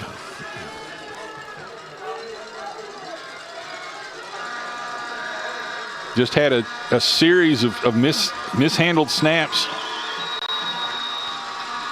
Plus, East Hickman has been sending the kitchen sink. Here they come again. And throws a pass out in the flat, and he's caught on the sideline, but I'm afraid he's out of bounds. Yeah, he was too far out of bounds on that, so it's going to be 3rd and 25. Tried to roll him out and get him away from the pressure right there. Yeah, I think you saw the same thing I did. Yeah. We could have been called for holding right there. Yeah, I mean, he's just being deluged with East Hickman. Yeah. Well, they're coming. Defenders coming flying at him. There's got to be someone open deep. I don't know if he's got the time. He doesn't have the time right now. Number 21, Matthew Sloan, has been coming like a banshee off of the defense's right side, our left side, and we haven't been able to get much of a pad on him. He's getting a good run at us.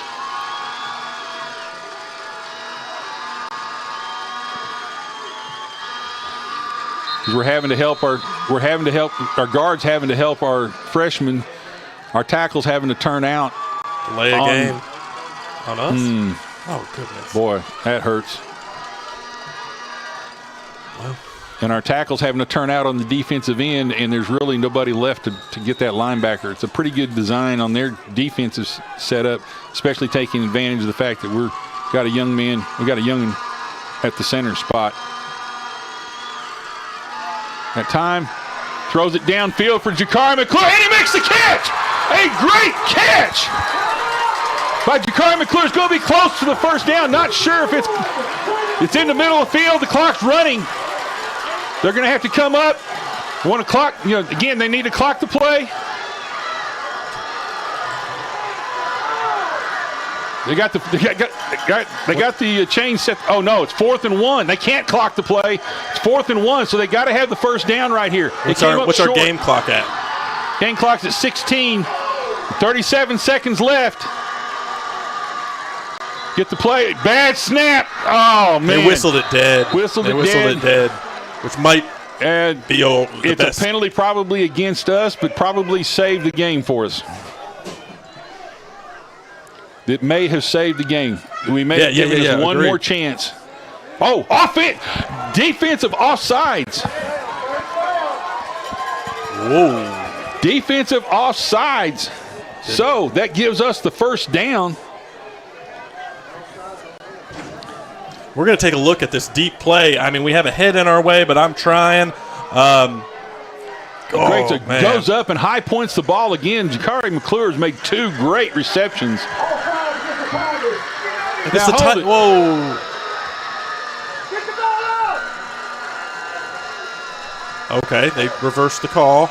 They reversed the call, so now it's 4th and 6. Game on the line right here. Only a few seconds left. Clock's down to 14 seconds. Has to be a sideline. Throws it up for Jakari McClure, and he was knocked away. Was not able to get high pointed on that one that time, and the defense was able to knock it away from him with 5 seconds left on the clock. Unfortunately, that would have not really. Unfortunately, that would have stopped the clock long enough for them to reset the chains. We might have been able to get up there in time to clock it, but don't know.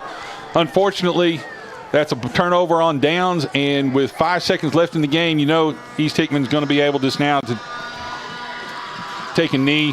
What a game. It's been a great game. Great, valiant effort by the Mount Pleasant Tigers. Came roaring back in the second half. A big comeback in the second half. Showed themselves to be competitors in this Region 5 district. That 2-point conversion. That 2-point. Just like the Lewis County game, Yeah. 2-point conversion. Darn it. Again, those conversions, as we said, come back to haunt you. We were 2 for 3. We would have said the same thing about East Hickman. Yeah. Oh, yeah. You know, not getting 2 of them. Yeah. Okay. That's game. They take the knee, and that will end the game, and East Hickman escapes, literally escapes, with a 2-point victory, 24-22 over Mount Pleasant in Region 5. And East Hickman now takes control of it, and Mount Pleasant falls to 5-3 on the season, and has 2 losses in the region, which is going to put us in a precarious position. We have got to come out and take care of business the next 2 weeks, and I guess now that puts us in a position to where we got to have some help from some other people. I don't know, without looking at things, it's going to take me a little bit of time to look over this weekend to see what all the rankings are and see what the game results were on some other places. But again, a valiant effort by the Tigers coming back in the second half and making a really good game of it. East Hickman answered just enough with that one drive. Oh, yeah. That was able to only keep real the game. Good drive of the second half for them, and it was just enough for them to sneak out a win. We were, we just kind of ran out of time there at the end. A good bomb there from JP to McClure, and it just wasn't quite We just come back and, come back to that idea of the first half. Our offense just could not get anything going. And we put ourselves behind the 8 ball an awful lot. If we'd been able to come out in the first half like we did in the second half, it might have been a different game. Oh yeah, we won the second half, but that's not how it goes in the books. Just say, it still ends up all those points counting, both halves. So good adjustments by the coaching Good adjustment. Staff. We're going to hear from our sponsors one more time. We'll come back and wrap this up, and we'll be right back. You're listening to the Front Porch Sports Network and WKOM 101.7. We'll be right back after these messages.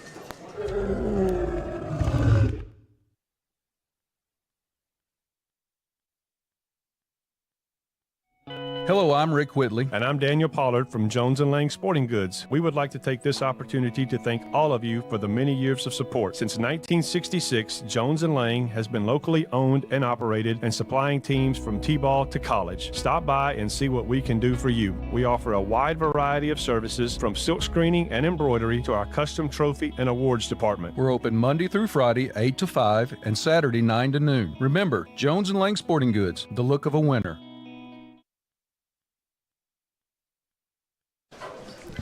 And we are back here for the wrap-up here. East Hickman prevailing over Mount Pleasant 24-22 in a really up-and-down game. A tale of 2 halves. So it was, first half, East Hickman controlled the whole situation. The only thing that they couldn't do was get a 2-point conversion. And then in the second half, Mount Pleasant gets their offense untracked, makes 2 big drives to get back in the game, and then it turns into who gets the last break. Yep. East Hickman answered with 1 drive of their own, got the score, and then again missed the extra points. Mm-hmm. But who got the last break? And the defense gave us a shot. Gave us a shot with about 2 minutes left in the game. I like how the defense played throughout the evening. Defense stepped up and gave us a shot at midfield. A decent position. Offense just couldn't quite get over the hump there. Got a couple of situations where, we got some young people in some really critical positions, and they're, you find out there why you try to avoid putting freshmen in those spots. But, again, I'm sure Coach Hartsfield's looked over that, and that was his best option. Yeah, it was a full team effort. And actually, the young man that played center did not do a bad job. No. Just was having a hard time getting control of the snaps. And they were rushing everyone, right? Oh, so they were coming lights out trying to rush him. Well, what do you think? Player of the game. You could go multiple directions on this, but those McClure brothers, Jaden and Jakari, junior, senior here at Mount Pleasant, I think you could do co-players I agree there. with you. Co-players there. You happen to be brothers. Jakari going up high point in a couple of plays, making a huge play in the middle of the field, and then down at the 50-yard line, you got Jaden picking up the ball, making a big, picking up the fumble, making a big 25-yard run to keep a drive going, and then catching the touchdown pass over here in the right corner. So the two players of the game, Jaden McClure and Jakari McClure, unfortunately, it was in a tough loss. Next week, we go to Hickman County. Yep, we go visit Centerville. A game that would be a classic trap game. Hickman County's kind of struggling this year, and we can kind of get right with some things, but at the same time, they took this team here to a 1-point ball game. Yeah. So you can't overlook them. Plus, it's a region game, and you got to win it to stay in contention for the playoffs. And I think we're going to have some help from somebody else to stay in the playoff. We did some good things on offense tonight. Let's build on it next Friday night and get the W. Yeah, but I like the offense tonight. The second half we saw some really nice things. Okay, so again, Mount Pleasant comes up a little bit short, 24-22 to East Hickman. This is Mike Lyle and Seth Campbell. We are signing off here for this one. We'll see you next week. You're listening to the Front Porch Radio Network. The Front Porch Sports Network and WKOM 101.7 Radio. We'll see you next week, folks.